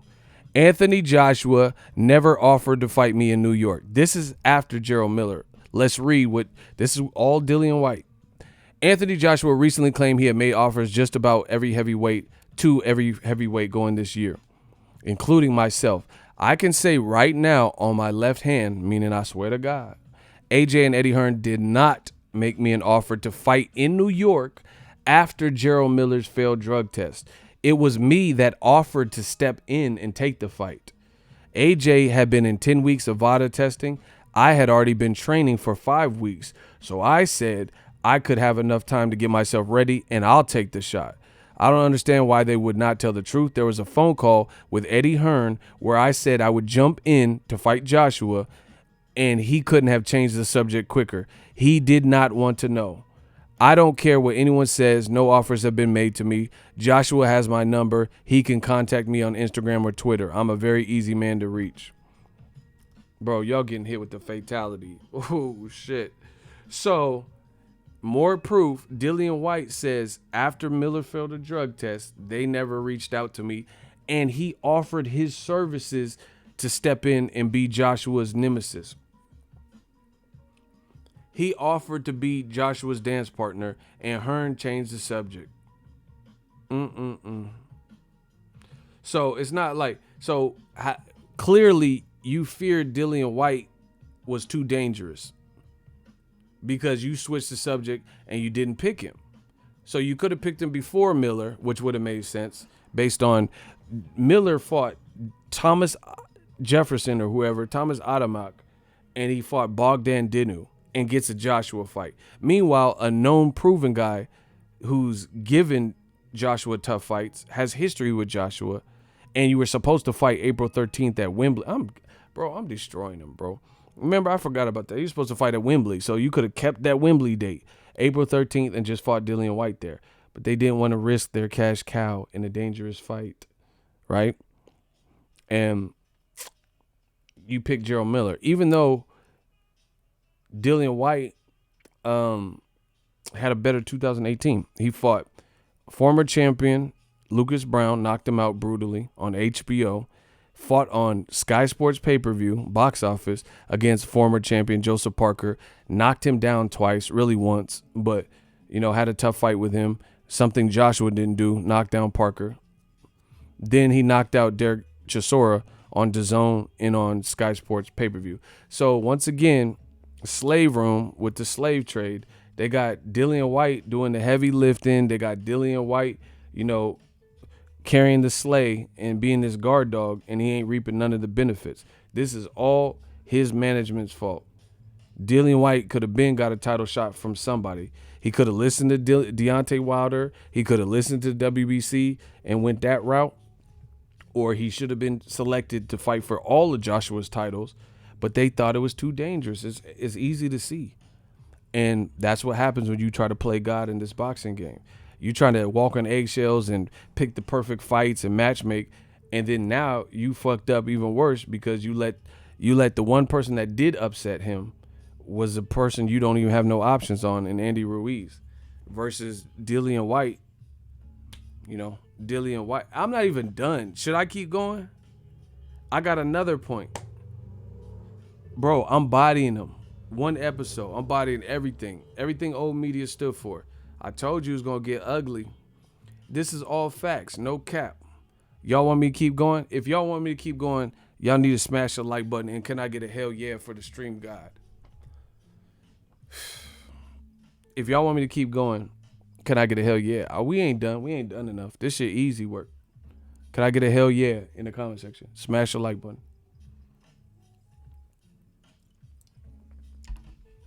All these Brits saying, oh, yeah, man, Dillian Whyte deserves a title. He deserves a title shot. So he only deserves a title shot against Wilder, the guy with one title. But his counterpart, who's on the same side of him with more titles that you guys always fucking brag about when Joshua had the titles, he don't deserve that. He only deserves to fight against Wilder. Y'all trip. Y'all look crazy. Smash the like button. All right, let me put him back in the casket. Let's get it. Man, I told you this is gonna get ugly. So I told you how he could have fought Wilder by listening to Wilder, who was in the driver's seat and the longest standing heavyweight champion, by listening to the WBC, the sanctioning body of the one belt that Wilder has, right? He could have fought Joshua either before Gerald Miller, after Miller failed the drug test. They weren't trying to have it. And then they ended up losing to an Al Heyman guy, which made it worse. Now watch this. NBA Jam's voice. A nail in the coffin. Let me decapitate these motherfuckers, bro. This is another way that he could have got to the title. Ugh. BBC. Dillian Whyte versus Kubrat Pulev. The IBF orders the heavyweights to fight April 3rd, 2018. And it's a whole article. You guys see that? Listen to me. Just received a letter from the IBF ordering a final eliminator for the mandatory position. Dillian Whyte and Kubrat Pulev, tweeted Eddie Hearn. And it sounded like they included the tweet. Oh, they included the tweet. It's a wrap for y'all. If they included the tweet, oh my, let me screenshot this. Oh my God, it's a wrap. Let me screenshot this so this don't come up missing. Oh my gosh, they shout out to BBC Sport. Oh my gosh, they included the tweet.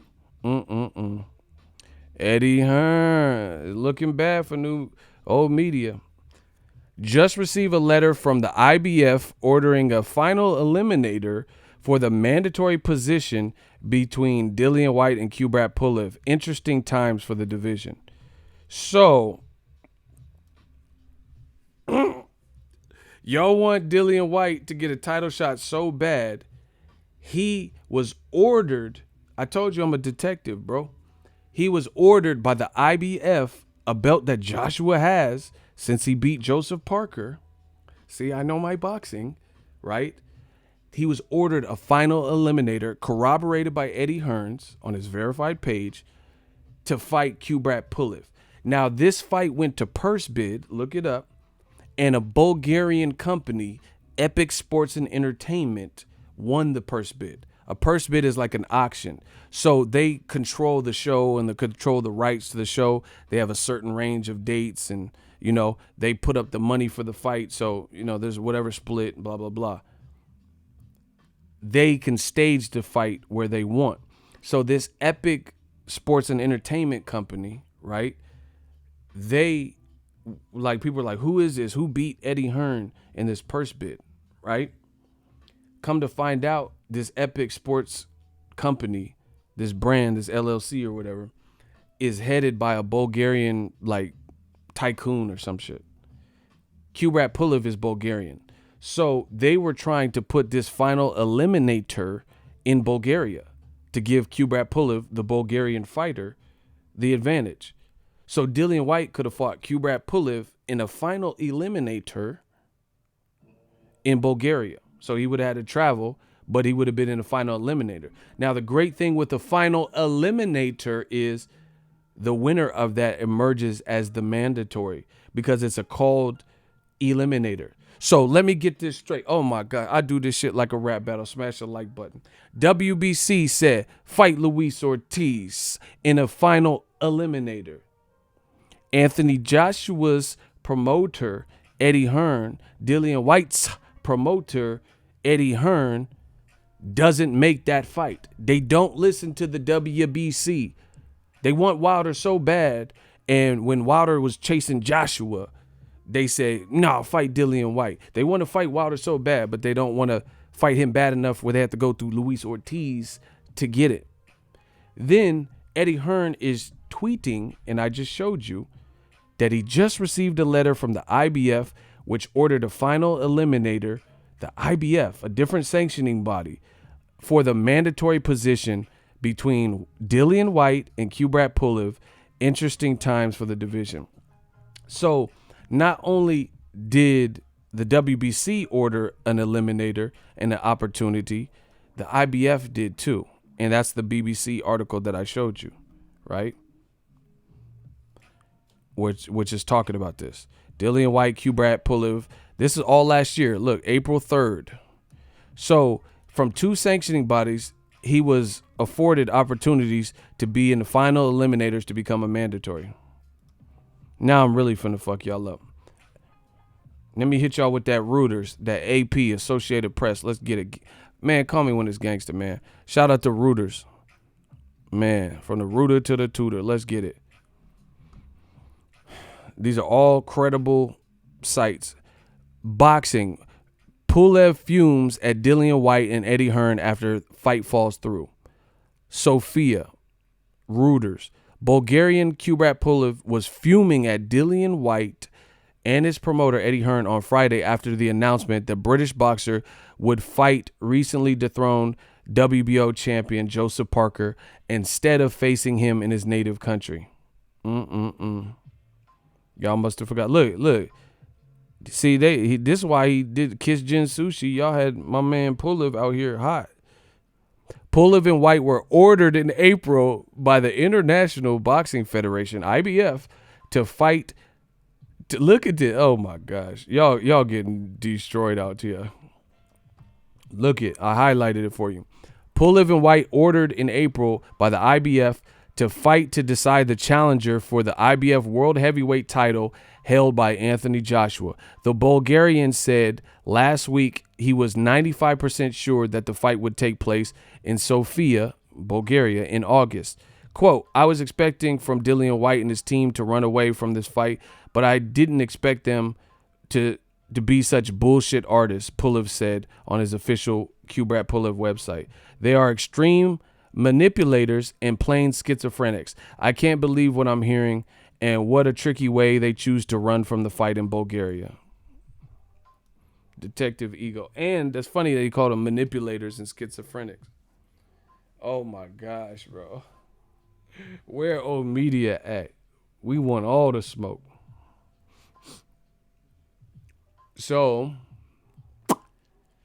not looking good. So, quick recap. WBC said, fight Luis Ortiz in the final eliminator. You become Deontay Wilder's mandatory. They don't do it. They fight Derek Chisora. Before that, the IBF say, hey, final eliminator, you and Kubrat Pulev, you're both highly ranked. Fight Kubrat Pulev. Then Eddie Hearn loses the purse bid. The person that won wanted to stage the fight in Bulgaria, so they end up fighting Joseph Parker. And Pulev's team thinks they had a fight, you know. They thought everything was squared away. And then you remember we wake up and find out that Kubrat Pulev is not fighting anymore. And it's now because Joseph Parker was in negotiations to fight Bryant Jennings. And then all of a sudden we wake up and find out Joseph Parker's not fighting Jennings. And then we find out that Kubrat Pulev is not fighting Dillian Whyte. And then people are like, what the fuck?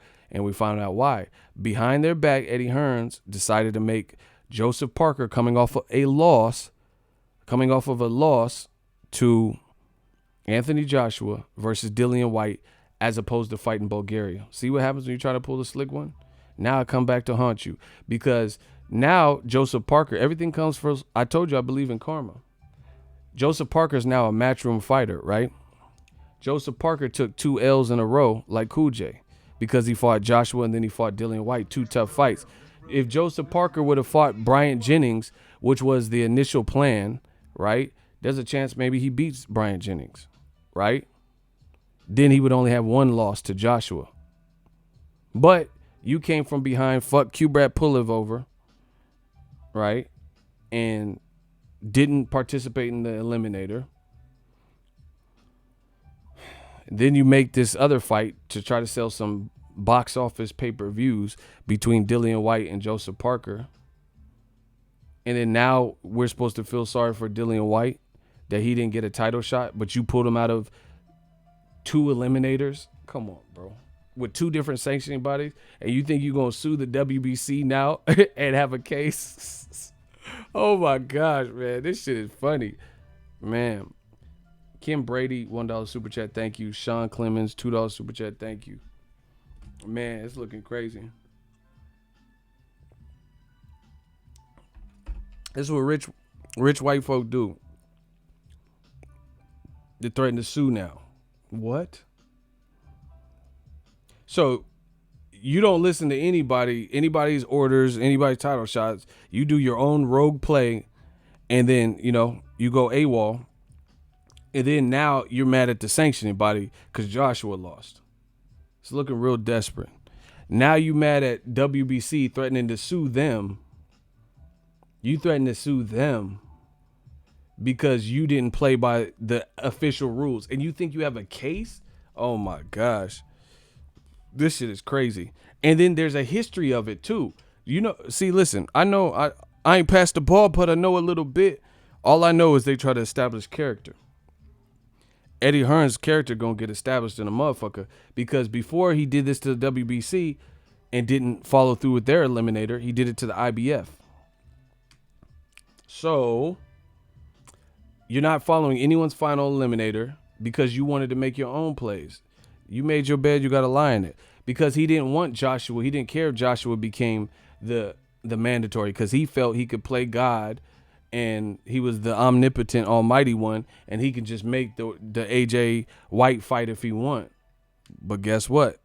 He played around too long and Joshua lost. Now it's all fucked up. Now you got him in a tough fight with Oscar Rivas. Now it's all fucked up. Now he probably ain't getting no title shot because you pissed the WBC off. Now it's all fucked up. Now you didn't listen to the IBF. Now it's all fucked up. Now Andy Ruiz just stopped your boy and he's in a do or die fight. Now it's all fucked up. Now Andy Ruiz, if he win again, he gonna have to fight Kubrat Pulev as opposed to Dillian Whyte in the final eliminator. Now it's all fucked up.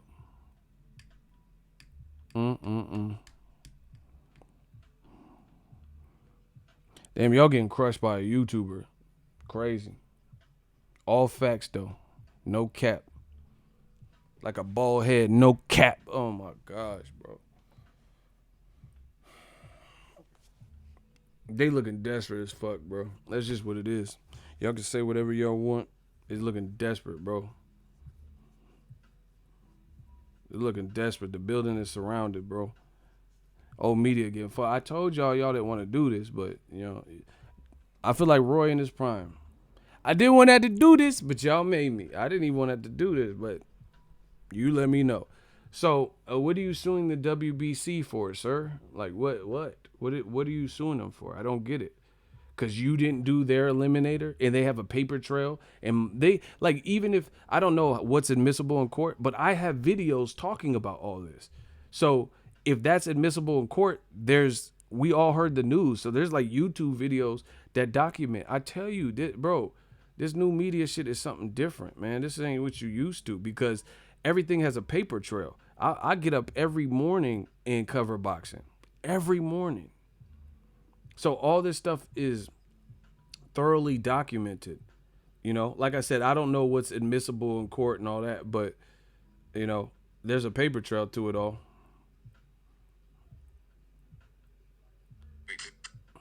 And now the WBC, look, you have Luis King Kong. Please hit the bell icon. Shout out to the Super Chats channel donations. Look, it's my video. Venmo donations and the Patreon family. We working. Now, more good news for the heavyweight division. More good news. You have Luis King Kong Ortiz, once beaten now. He lost to Deontay Wilder. You have Dillian Whyte, lost to Anthony Joshua. But since that, he's beaten Derek Chisora. He just knocked out Lucas Brown. And now the WBC, Mauricio Suleiman announced that he wants to make the fight between King Kong Ortiz, Luis Ortiz, and Dillian Whyte. And he's actually ordering that, right? And this is dope because Luis Ortiz. This is dope. Look, this is my old shit. Niggas want my old shit. Buy my old albums. April 24th, 2018. Published by Boxingego. Womp. So, we have it on record from April 24th, 2018 that the WBC was ordering Luis Ortiz versus Dillian Whyte. You didn't make that fight. You didn't abide by that. And you think you have a lawsuit? What? The IBF told you to fight Kubrat Pulev in the final eliminator to become Joshua's mandatory. You didn't abide by that. Pulev and you lost the purse bid and they want to put it in Bulgaria and you're like, fuck that. I ain't having my fighter fight in Bulgaria. We going to do a Sky Sports box office pay-per-view with Joseph Parker coming off of a Joshua loss. And you wanted to tax the people. And see, listen, I'm not even trying to be rude because I don't want to single nobody out. But the UK, y'all look as suspect, bro. Block Lucky Luciano. The UK, some of y'all look as suspect because y'all are the ones having to pay for all this shit. Y'all had to pay for Joseph Parker coming off of a loss to AJ in a not that eventful fight versus Dillian Whyte. Dillian Whyte Parker was a good fight. That was a better fight. But y'all had to pay for this. And then y'all sitting up here riding for this message. You're riding for the shit going on, and y'all getting the short end of the stick. You guys are getting the short end of the stick, not us. We not paying for pay-per-view for Joseph Parker and what's the name? Man. Ever dance with the devil in the pale moonlight? Y'all getting body, man. This shit body bag, man. Just put a toe tag on old media. I told you. So Eddie Hearn has a history of not. Do y'all want me to hold on? Do you want me to kill him more? Like I don't want to be like, you know, one of them people that, you know, you see in World Star fights when someone get knocked out and they start hitting them and they clearly knocked out already. Do y'all want me to throw another blow after they already been knocked out? Do y'all want me to do that? Is that right? Or should I just stop? Hey, should I just stop? I should just leave it. If y'all, listen, say leave it or knockout blow. Whatever y'all say, leave it or knockout blow. If y'all want me to, I mean, I'm going to throw that extra punch for the fans. Leave it or knockout blow. Hey, y'all violent. Finish him, fatality, KO blow. All right, fuck it. I'm the people's champ. I got to do what the people want. That's your ass, Mr. Postman. Bow.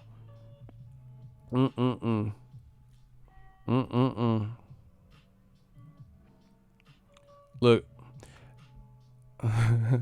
Look. Everything corroborate what I said. Kubrat Puller versus Gerald Miller. Epic Sports again won the purse bid. Right?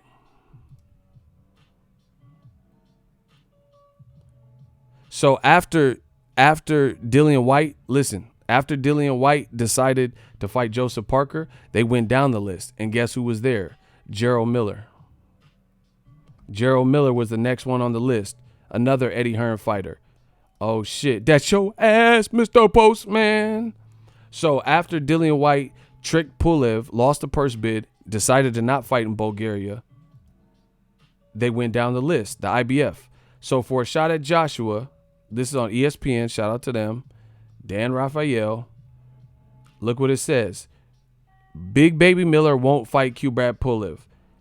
Heavyweight contender Gerald Big Baby Miller formally declined a world title elimination fight with Kubrat Pulev on Tuesday, opting to instead pursue a path with another organization. On June 25th, Epic Sports and Entertainment won the IBF purse bid to gain promotional rights for a fight meant to produce one of the mandatory challengers for unified world title holder at the time, Anthony Joshua. Miller would have earned a career high purse of $527,000, the 25% of the winning bid, you know. So he would have won. That's how much money he would have got. $530,000 or some shit to fight Pulev. So, bro, look, it's looking shaky, man. So not only did Dillian Whyte lose the purse bid, an Eddie Hearn fighter, and declined to fight Joseph Parker and not become Joshua's mandatory. But then they went down the list and then, all right, Dillian Whyte's out. He's fighting somebody else. Cool. Gerald Miller, another Eddie Hearn fighter at the time, right? They said, you fight Pulev then. You next up. And guess what? Eddie Hearn and Gerald Miller declined. They didn't want to fight Pulev in Bulgaria either. So then I don't know who Miller ended up fighting, Dog Bandinu or whoever. So who is Eddie Hearn really suing? He need to be suing himself. Because you're pulling fighters from, that's 3 title eliminators, 3 final eliminators to establish a mandatory. All your fighters would have had to do is win. If Dillian Whyte, won versus Luis Ortiz, he's Wilder's mandatory. If Dillian Whyte won against Kubrat Pulev, he's AJ's mandatory. If Gerald Miller won against Kubrat Pulev, he was AJ's mandatory. But since Eddie Hearn thought he was controlling everything, the careers of AJ, Dillian Whyte, and Anthony Joshua, he made up his own moves. But in making up his own move, he's like, man, I can make the AJ fight when I want with any of these guys, except for Wilder. but with Dillian Whyte and Gerald Miller. But in doing that, he established a pattern of not following through and sending his fighters through eliminators. So he tried to make Willie Beeman. He tried to make up his own plays. And now when it comes back to haunt him, now he's mad, and now you struggling to find Dillian Whyte a spot because your cash cow. Like, look, it's like your cash cow get knocked off, and then now all of a sudden you have this vested interest in, making sure Dillian Whyte gets a title shot. If you did that, you would have had him fall in the protocol that would have got him into the mandatory positions. Because listen, what the fuck do you think? Oh my God, I'm about to fuck these dudes up, bro. I told y'all, leave me the fuck alone. Y'all choose not to, and now we do it. I told you you should have knew. One of my favorite shows is Forensic Files, and that's how we operating. Just like Forensic Files. All right, we got action. Boom. All right. Dictionary, right? Mandatory. Oh, she sounds sexy. Who is that? Mandatory. She sounds sexy. Don't she sound sexy? Hold on. Mandatory. Never mind. That sounds like a little kid damn near. Hey, this shit is on some To Catch a Predator shit. Hey, let me get off this shit. Does that sound like a little kid? She kind of sounds sexy, but then I heard it the third time. It sounded. Let me stop, because motherfucker. Hi, I'm Chris Hansen. What are you doing here? Like, oh shit. Hey, bro. What the fuck? Did that sound like she was grown? Hey, bro. Nah, fuck that. They try to set me up. Man, I came to help Cindy Lou with her homework, motherfucker. Hey, what the fuck? Did it sound like an adult, bro? Y'all fucked up. I would never do it. Man, ego love the kids, bro. Not like that, bro. You know what I'm saying? Hey, bro. Hey, y'all fucked up, bro. Who the fuck just said our ego? Oh, I'm on some Kelly shit. Did it sound like she would? Hold on, let me hear that shit, man. Fuck all y'all. She sounded good at first, but hold on, y'all fucked up as fuck. Gotta keep it on the down low. Mandatory. Nah, she do sound kind of good. That's an adult, bro. That's an adult ass. But anyway, let's move on. Mandatory. Adjective, required by law or rules. Compulsory. Wearing helmets was made mandatory for cyclists. Synonyms.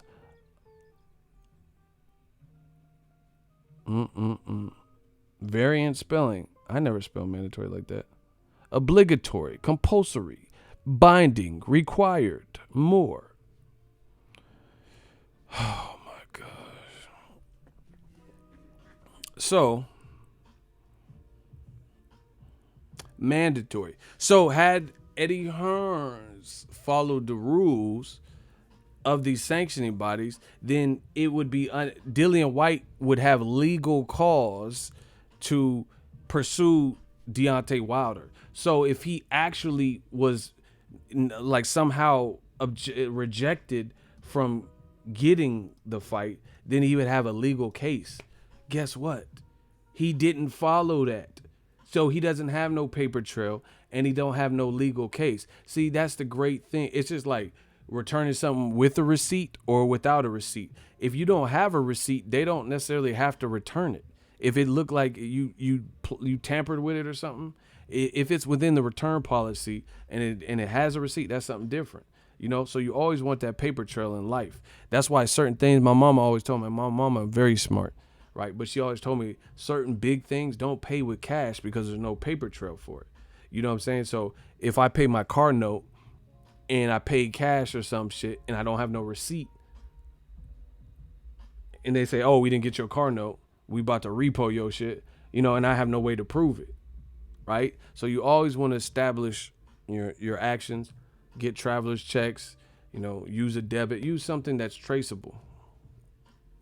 You get what I'm saying? Eddie Hearn don't have no paper trail. He could have put his fighter, Dillian Whyte, he stopped Dillian Whyte from doing 2 different final eliminators at least. The IBF one and the WBC one. Now you mad. that Dillian Whyte's not getting a title shot through nobody. Because then what? Look, Dillian Whyte could fight Andy Ruiz. Eddie Hearn messed this all up. He messed this all up. Let's say Andy Ruiz sleeps AJ. Let's see he sleeps him again, right? Then the belts go back to PBC, and Dillian Whyte ain't on no mandatory. Gerald Miller just failed the drug test. So I don't think he's going to be nobody's mandatory for a minute, right? So since you didn't listen to the IBF, I don't know where Dillian Whyte is ranked. First of all, he has to get past Oscar Rivas, which is his own task. But even if he does, they don't have to call him for the mandatory. He could be the number 1 ranked person, but that don't mean he didn't do the final eliminator. So they could give him an extra step. Versus if he had already completed the final eliminator and he stays winning, then Andy Ruiz wouldn't have to fight Kubrat Pulev. He would have to fight you. He would have to fight Dillian Whyte. But they didn't establish that paper trail. Man, that's why you go through the proper channels. It just makes sense. It's like, man, I'm the king of analogy. Let me think of one real quick. All right. When I go apply for credentials to go to a fight, I go through the proper channels. I go through the company, the PR company, Swanson or whoever, and I apply for credentials. I apply under me, for me, under my government name, Now, I have a paper trail. They send me an email. They approved it. So if I ever got to a fight and they said, hey, we don't have you on the list, I'd be like, whoa, wait a minute. Here's the email. And then I'll just show you that. Right? Paper trail. But if you do some behind your own shit and like, oh, I didn't apply for the fight, but then I talked to Ted and he said he was going to get me in the back door. You doing all this backdoor shit. There ain't no paper trail for that. So if I go all the way to Vegas for a fight and I don't have nothing to show for it and I'm trying to get in the fight and they won't let me in, I'm not on the list, then it's looking fucked up. That's what it's looking like for Eddie Hearn. You pulled your fighters from eliminators, which would have given them legal standing ground to fight champions with no wait or no delay. They have to. Mandatory. I just read it for you. But Eddie Hearn thought he could. Bro, I told you this is a pure case of arrogance and pompous. He knew he had Gerald Miller, Anthony Joshua, and Dillian Whyte. So he said, fuck it. Matchroom is working with all these dudes.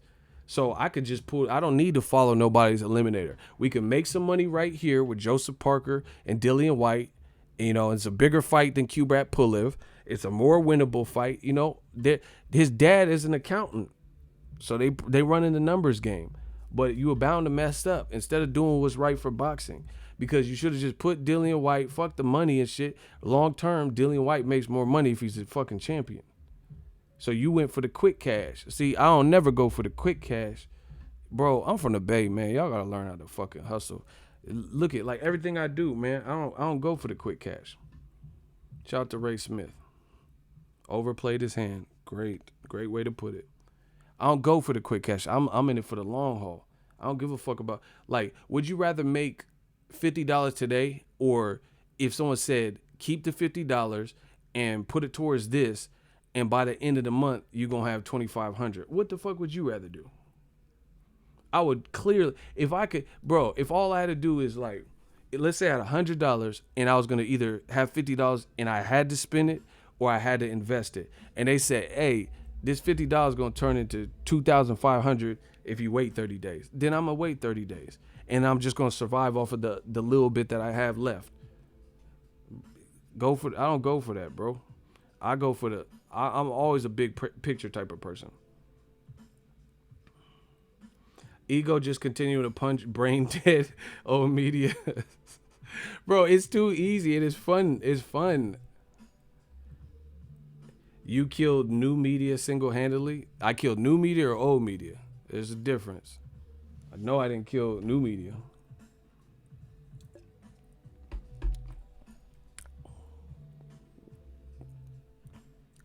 Man. So now, like I said, Eddie don't have no paper trail. He has a history of pulling fighters from Gerald Miller and Pulev to Dillian Whyte and Pulev to Dillian Whyte and AJ. He has a history of not giving his fighters eliminators. Bro, they messed this up big. Oh, my God. AJ better knock out Andy Ruiz. He better. for their sake, because that it becomes worse for them. If you put AJ and he wasn't ready for this rematch, this is gonna be real. It's gonna be worse than it is now. Real talk. It's gonna be worse. Overplayed that hand, boy. Hey, overplayed that hand, boy. Robert Burrs refereeing this fight and ego still punched. I ain't hear the bell. Fuck it. Old media gotta die. I ain't hear the bell, bro. Overplay the hand. Listen, in my history of covering boxing, I'm not being funny. I don't ever remember a situation where Al Heyman or Bob Arum or, Goosen or anybody else looked like this all at one time. I really don't. I can't think of no other advisor / promoter or even De La Hoya where they just looked like everything was like fucked up for them. Like, Canelo lost, and then this person lost, and then Joseph Jojo Diaz lost, and then Ryan Garcia lost. It's a lot. Matchroom's going to have to restructure or regroup or some shit. This shit is crazy. This shit is crazy, man. He said Eddie Hearn been quiet as hell since AJ lost, though. LOL. That's what I'm saying. Now you ain't doing them hour-long interviews. You got shit to do. You got to make phone calls. You got to put Prince Charles and Prince Harry and shit in Joshua's gym for charity. Bro, I see all of that. It's 2 days, 3 days after Joshua when he went back home, he with Prince Harry and shit doing stuff for the kids. That's PR shit. And I'm not saying they don't care about the kids, but you don't want to let that man sleep or nothing. You just trying to keep him in the, in a positive light and shit. You got Joshua popping willies and whatever. Bro, they messed up. I don't remember Frank Warren or nobody ever going through all this. Because Frank Warren and Frank Warren, Al Heyman, all these other dudes, Bob Arum, no one's doing all the stuff Eddie Hearn's is doing. Real talk. Eddie Hearn's making it worse because he keep doing interviews, and he got an interview. Type it. Eddie Hearn says, "In me, in Matchroom, in my empire, knock Joshua out." Literally, that's the title of the video. And in it, he says, "Yeah, knock Joshua out, destroy Matchroom in the Matchroom empire. Do it. Don't just talk about it. Do it. In me, fucking in me. Don't just fucking talk about it. In me, bro." Who else is doing that? You know what the saying goes: be careful what you ask for, be careful what you wish for, because you just might get. Bro, he said, knock Joshua out, in me, destroy my empire, in me, just in me, in the whole thing. Don't just talk about it. And Andy Ruiz was like, don't mind if I do. Bow. He said, the motherfucker said, in me, in me. Andy Ruiz was like, don't mind if I do. Bow. Oh my gosh. Bow. Oh, bow. He was hitting him all types of shit. That motherfucker was eating in the back. He was eating some flautas. Bow. Bow. Get off my Snickers. Oh my gosh. Andy Ruiz. Get off my Snickers. Oh. He hit you with that rigging down there. Oh my God. Andy Ruiz was getting busy in there.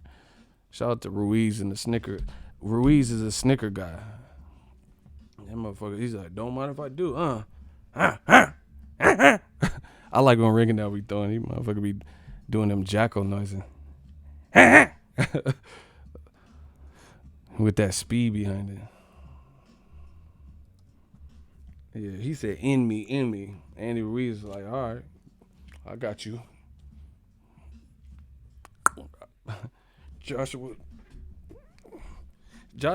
Joshua started pop locking when he got that temple shot.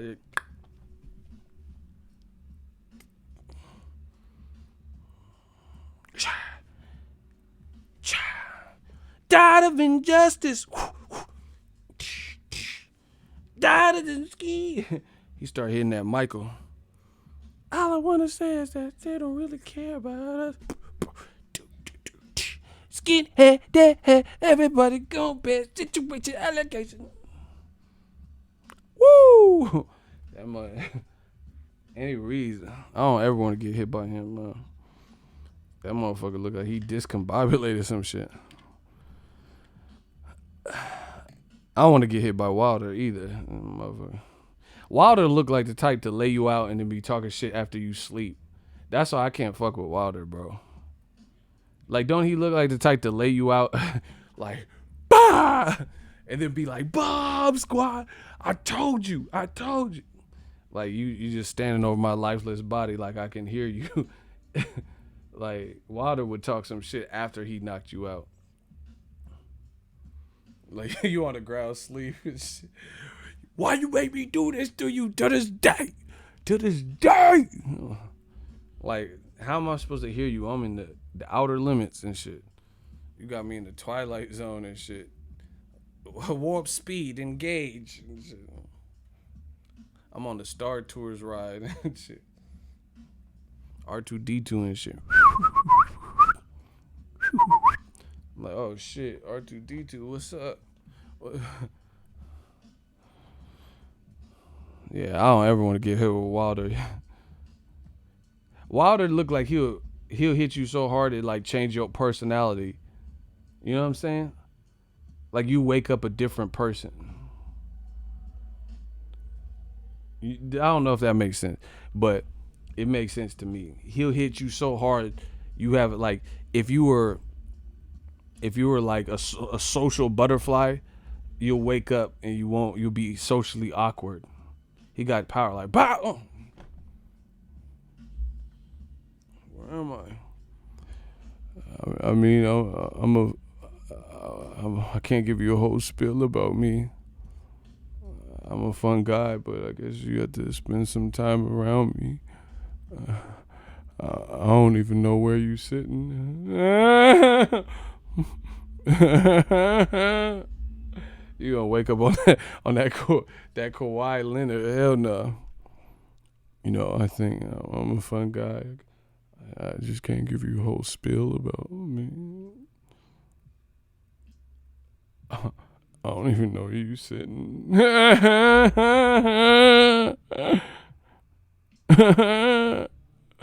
Like, yeah, be like, what the fuck? What the fuck happened to ego and shit? Like, he never used to act like this before. Motherfucker. Kawhi literally laughed. That motherfucker laughed like he ain't laughed in a century. Like he just been holding it since the Egyptian times and shit. Like the awakening of the laughter, bro. Like that shit was in the pit of your stomach, just brewing. You just let that laugh marinate for the last, quarter century or better. I feel I'm a fun guy. I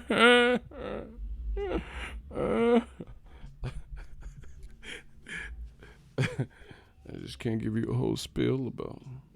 Hey, Kawhi Leonard is funny, bro. That motherfucker got them braids. He was like, what's up? We gonna chop you up with some of this karate, karate style. That's how Wilder had the power. You wake up like Kawhi and shit. I just can't give you a whole spiel, bro.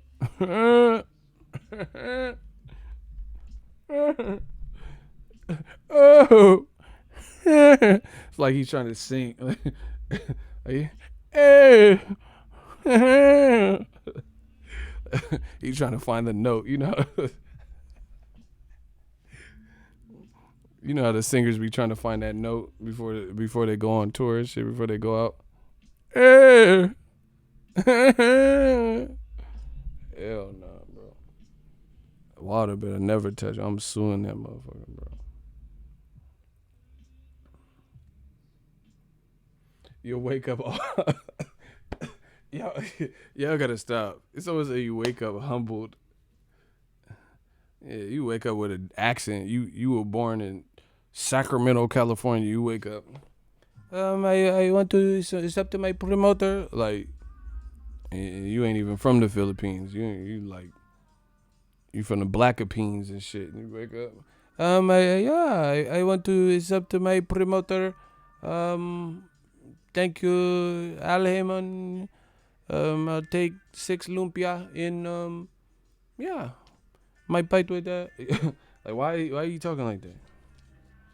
I just, the Lord knows, John 3:16, Stone Cold Steve Austin. He is in our hearts. Like, what the fuck?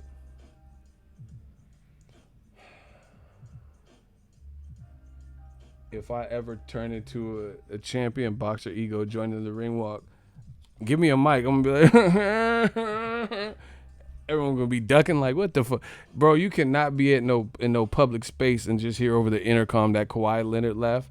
That shit would be creepy as fuck. If they just had it on the speakers everywhere, like you just walked out and oh shit, that's a weird ass laugh, bro. That sounds demonic. Fucking Tales from the Crypt, Demon Knight ass laugh, bro. Anyway, man, Eddie Hearn, bro.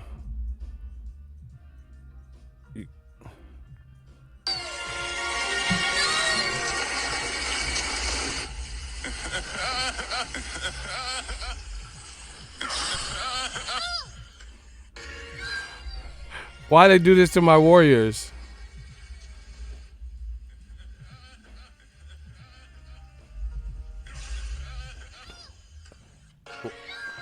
Why they do that to my Warriors though? They had the championship trophy go down the drain. He said that shit was fucked up. Why y'all do that to the Warriors like that? Look, they got the championship.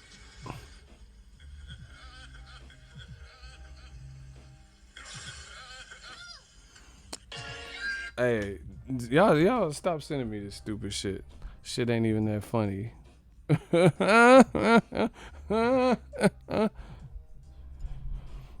That shit was fucked up. You gonna have Steph Curry as Georgie and shit from the It movie. Y'all fucked up, bro.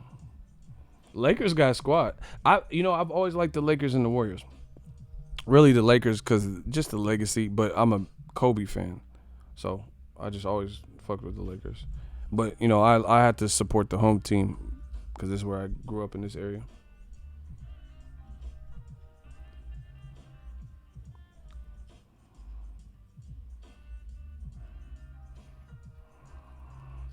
Anyway, man, Eddie Hearn, they should. He ain't doing that many interviews now, bro. Old media looking crazy. You ain't crazy. You don't want it with the mob, we shady.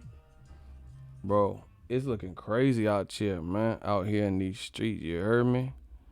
It's looking crazy. But like I said, Eddie Hearn kind of brought all this stuff on his squad and his people. And Dillian Whyte, like, bro, these fighters got to smarten up, Nas. 4 albums in 10 years, nigga, I can divide. Right? They got to get smart. This is what happens. You let someone else be your mouthpiece and, not fall back and fall in love with that camera.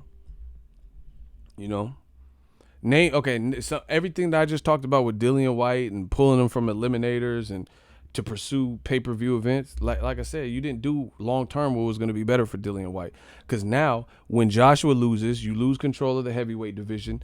Joshua lost. He's in a must-win situation with Andy Ruiz, who may beat him again. Dillian Whyte has not completed 2 different eliminators that he qualified for because he moved up to the rankings, and now you guys are like complaining that he's not getting a title shot when you could have pulled the trigger and gave him the AJ title shot against 4 belts. And I would, like I said, they fucked this up royally.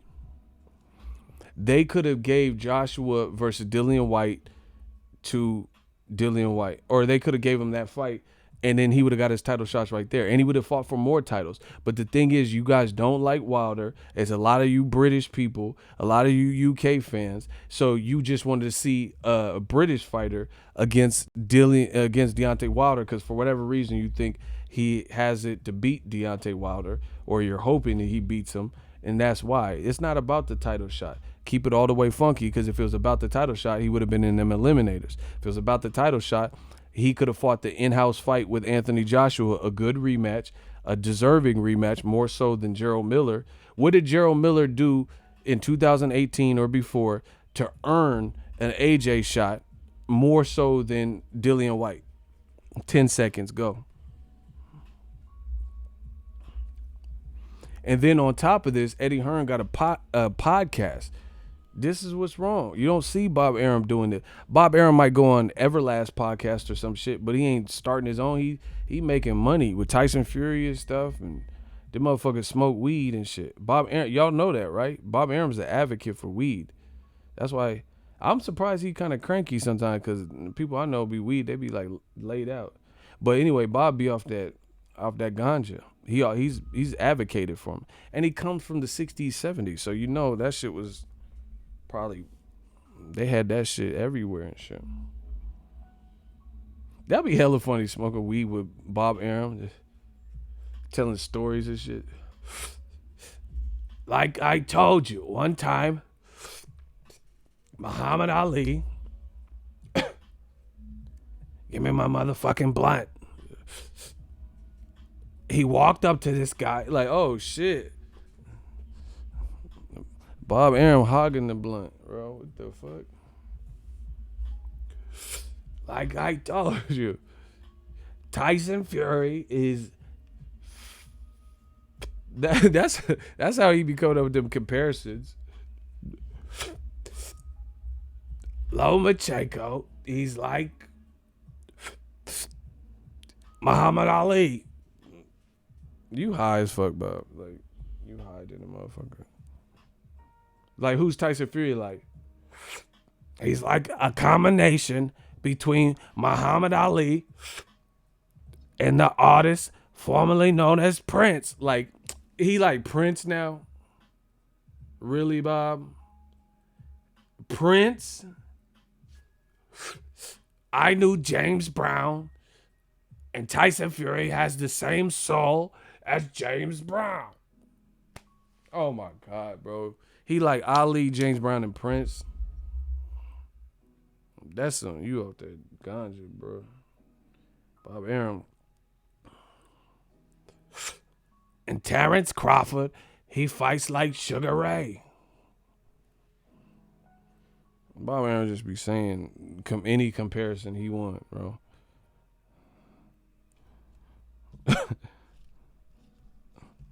He just be saying, yeah. Like, who's Miguel Burchell fight like? Maximus. You seen the movie Gladiator? So Miguel Burchell, he's Russell Crowe in Gladiator. Are you not entertained? He did not fight like Spaniard. Spaniard. Are you not entertained? He does not fight like Maximus, whatever the fuck you talking about. You doing hella extra. But, you know, he's a successful promoter, so he ain't gonna change now. He like Al Davis and shit. He gonna just do rocket to the wheels fall. Like, he can do whatever he want. He got all that money. But anyway, Eddie Hearn. He said Bob has cataract. Fool, this cigar weed. This ain't cigar weed. What if he was like, nigga, please, this ain't cigar weed? What if Bob Arum just really got all the way gangster? Nigga, please, this shit ain't Reggie.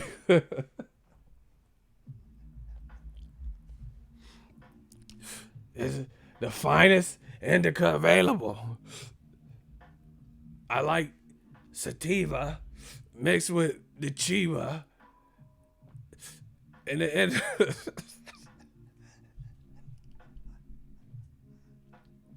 Let me stop. Hey, the Netflix comedy special coming soon, bro. Fucking Bob Arum smoking with Bosco and shit. Hey, look, hey, blood. Bob Arum, blood. Shut the fuck up, blood. Messy Marvin, blood, no, like blood. Ugly ass blood, blah. That should be funny. Bosco and blood, look, blood. You ugly ass blood. You got a 4X shirt, blood. That T-shirt, hella long, blood. 4X, look at that. It's 2019. You got that short, long ass short looking, blood. Oh shit. Anyway, man. What did they do the new Friday with Bob and shit in it? Mary Jane, I'm in love with Mary Jane. My main, she my main thing. Let me stop, bro. I like Bob Arum. He cool. Bob's cool. But anyway, Eddie Hearn, you gotta do something, baby. Hey, I want my money by Monday, nigga. Make it hot. Hey, I'm gonna stop saying that because I know you probably like that. Rudy, I did. Hey, I want my money. Yeah, get more money. That's all we doing. New media, getting that money, getting to that bag. Hey, Bow Wow, he was picking up the money from the strippers, man. I was throwing up like I had a whole bag, and I couldn't believe it because Shab Martin, Bow Wow, nigga, he started picking up the stripper money. Oh my God, we've been having some classic live streams. This shit been fun. And this is how you know old media getting this. They know they fucked up. You know they done fucked up. We've been having fun. And I know they can't they still doing damage control. We just out here having fun, you know, telling a couple jokes, relaxing, talking the facts, spitting them facts. This shit cool for us. But they got a whole lot to clean up. You know, so anyway, that's my thoughts on the Dillian Whyte situation. I think Dillian Whyte has had ample chances to get a title shot the legitimate way, the paper trail way, and then listen, Eddie Hearn and Dillian Whyte, they wouldn't have to be doing all this. Oh man, I've been waiting 618 days. You wouldn't have to do that. Did Errol Spence, when did you ever see, when Errol Spence knew he was up for the Kell Brook mandatory and he had been patiently waiting, when did you ever see Errol Spence like, man, I've been waiting 449 days, man down? You didn't see that because he didn't have to do all that. He had been waiting for a cool minute, but Eddie Hearn and them got to do it because they don't have no pool. Desperation. They don't have no paper trail. They haven't been documented. They haven't been following protocol. So they have to involve the public, which is subsequently pissing off the WBC, and they're calling it a media circus because they're involving the people. That's why they have to plead to the people. Listen, if you a businessman, you don't have to pander to the people. You can handle the business, you know, just with the sanctioning body. But they don't have no leverage. That's what I'm trying to tell you, man. You don't have to believe me, but they don't have leverage in the situation because you wouldn't have to turn to IFL and, you know, hope the comments favor what you're saying. You would just be the man. And then if you weren't, then you don't have to talk about suing someone. You're just gonna do it. Ain't nothing to it but to do it. Like I said, you feeling froggish leak. Don't talk about suing me. What you gonna talk? What's there to talk about? Either you gonna sue someone and serve them with papers, or you ain't.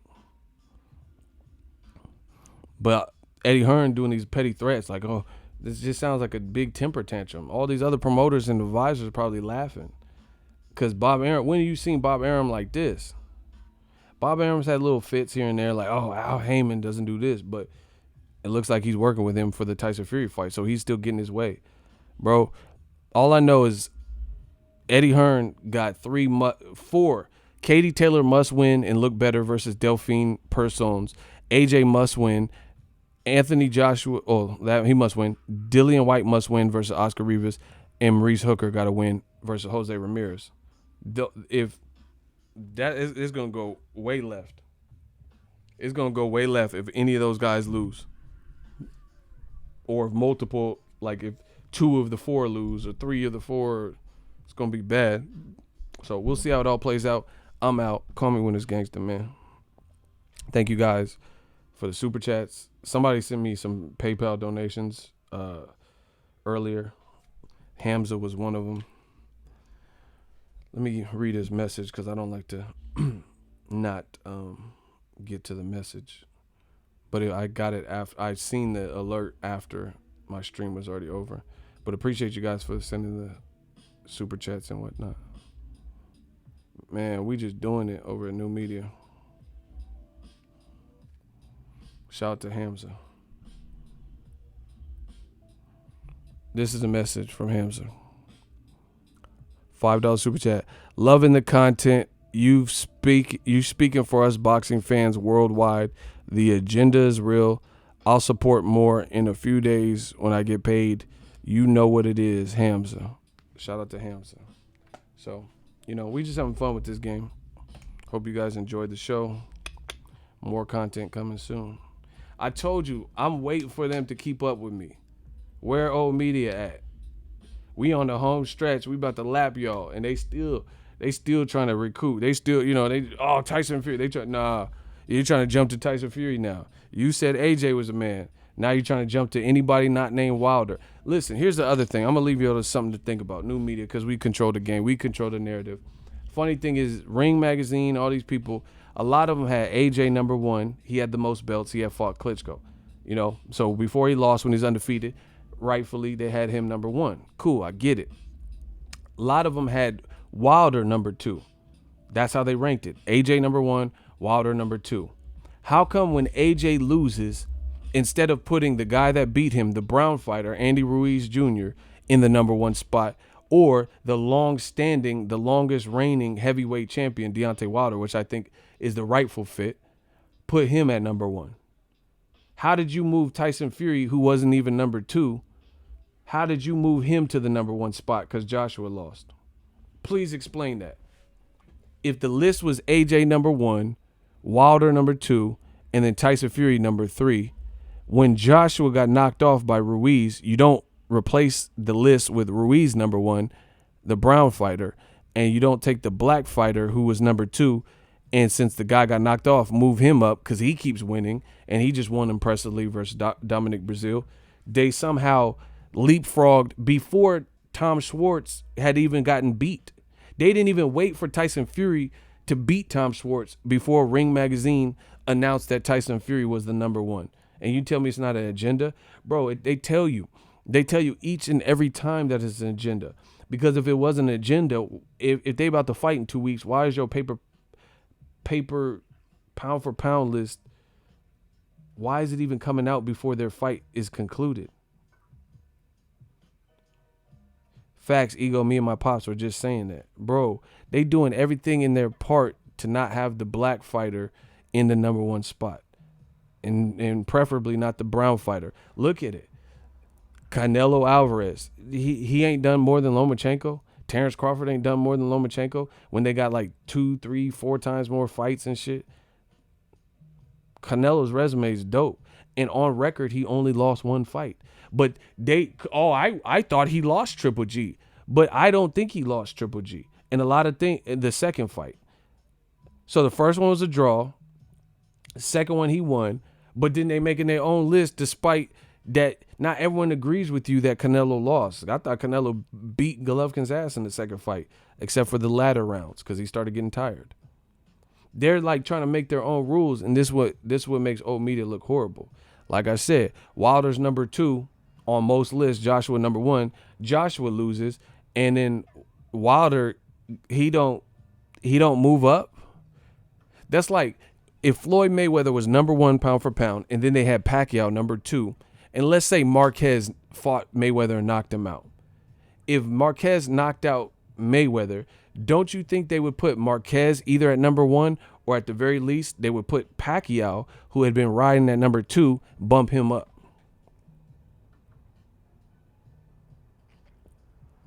But when it comes to Wilder, they don't do that. Wilder been the longest reigning heavyweight champion. While everyone else touched belts and then lost belts, he's stayed consistent. He's maintained belts throughout. Since 2015, he fought Bermane Stiverne in January. It was either 2015 or 16, but it was the first month of the year. I remember it. So since the bright, fresh first month of the year, I think it was in 2015, maybe 16, but the first month of the year, he fought for a title. And he's setting historic amount of title runs. They still won't. He's entering the leagues of like the Joe Louis and Foreman and Ali and all these other people, Klitschko, who have like sequential, like ain't lost in 18 defenses and 12, 15 defenses. It was 2015, thank you. So 4 years now, he keeps fighting at heavyweight where one punch can clearly change everything. And they haven't put him on any top 10 pound for pound list. They haven't put him in the number 1 heavyweight position. But Joseph Parker got a belt, lost a belt. Andy Ruiz tried for a title and then lost. Tyson Fury did drugs, had to get rid of all his shit.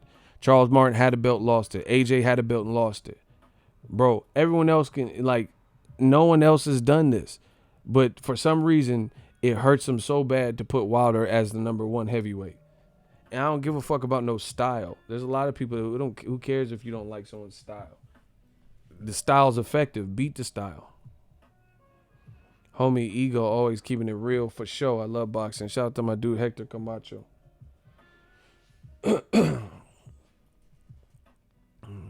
Wait, Joshua's black though. What the hell? Yeah, but he also has a white promoter that he's subservient to. So I don't, like, real talk, I don't even know if a lot of the Joshua fans were even Joshua fans, more so than Eddie Hearn fans. So, hey, block Edwin Rico. He's a rat. Trying to get smart. Block the rat.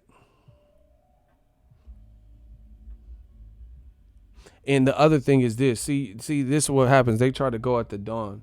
You don't know. You're not better than me at this, bro. The other thing is Joshua had beaten Klitschko.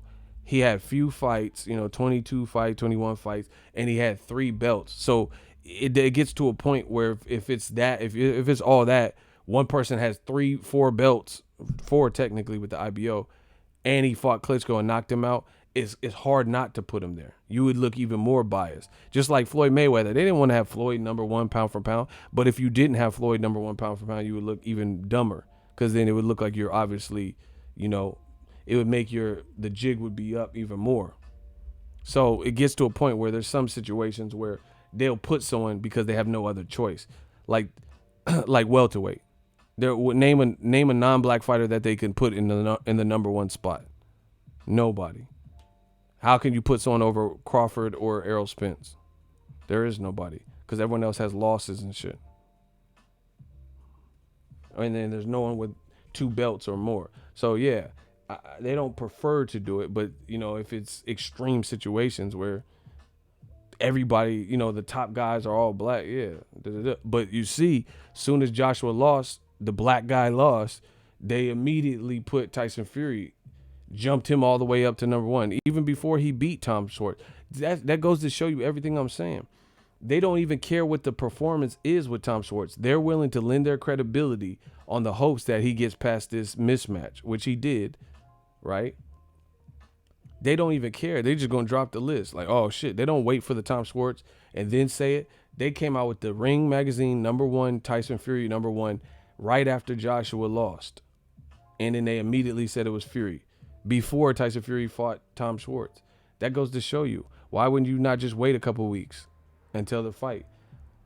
Joshua fought on June 1st. Tyson Fury fought June 15th. And you couldn't wait. You couldn't wait to take Tyson Fury and put him at the top of the division. It's so easy, bro. But they could try whatever. New media is here to stay. Holla.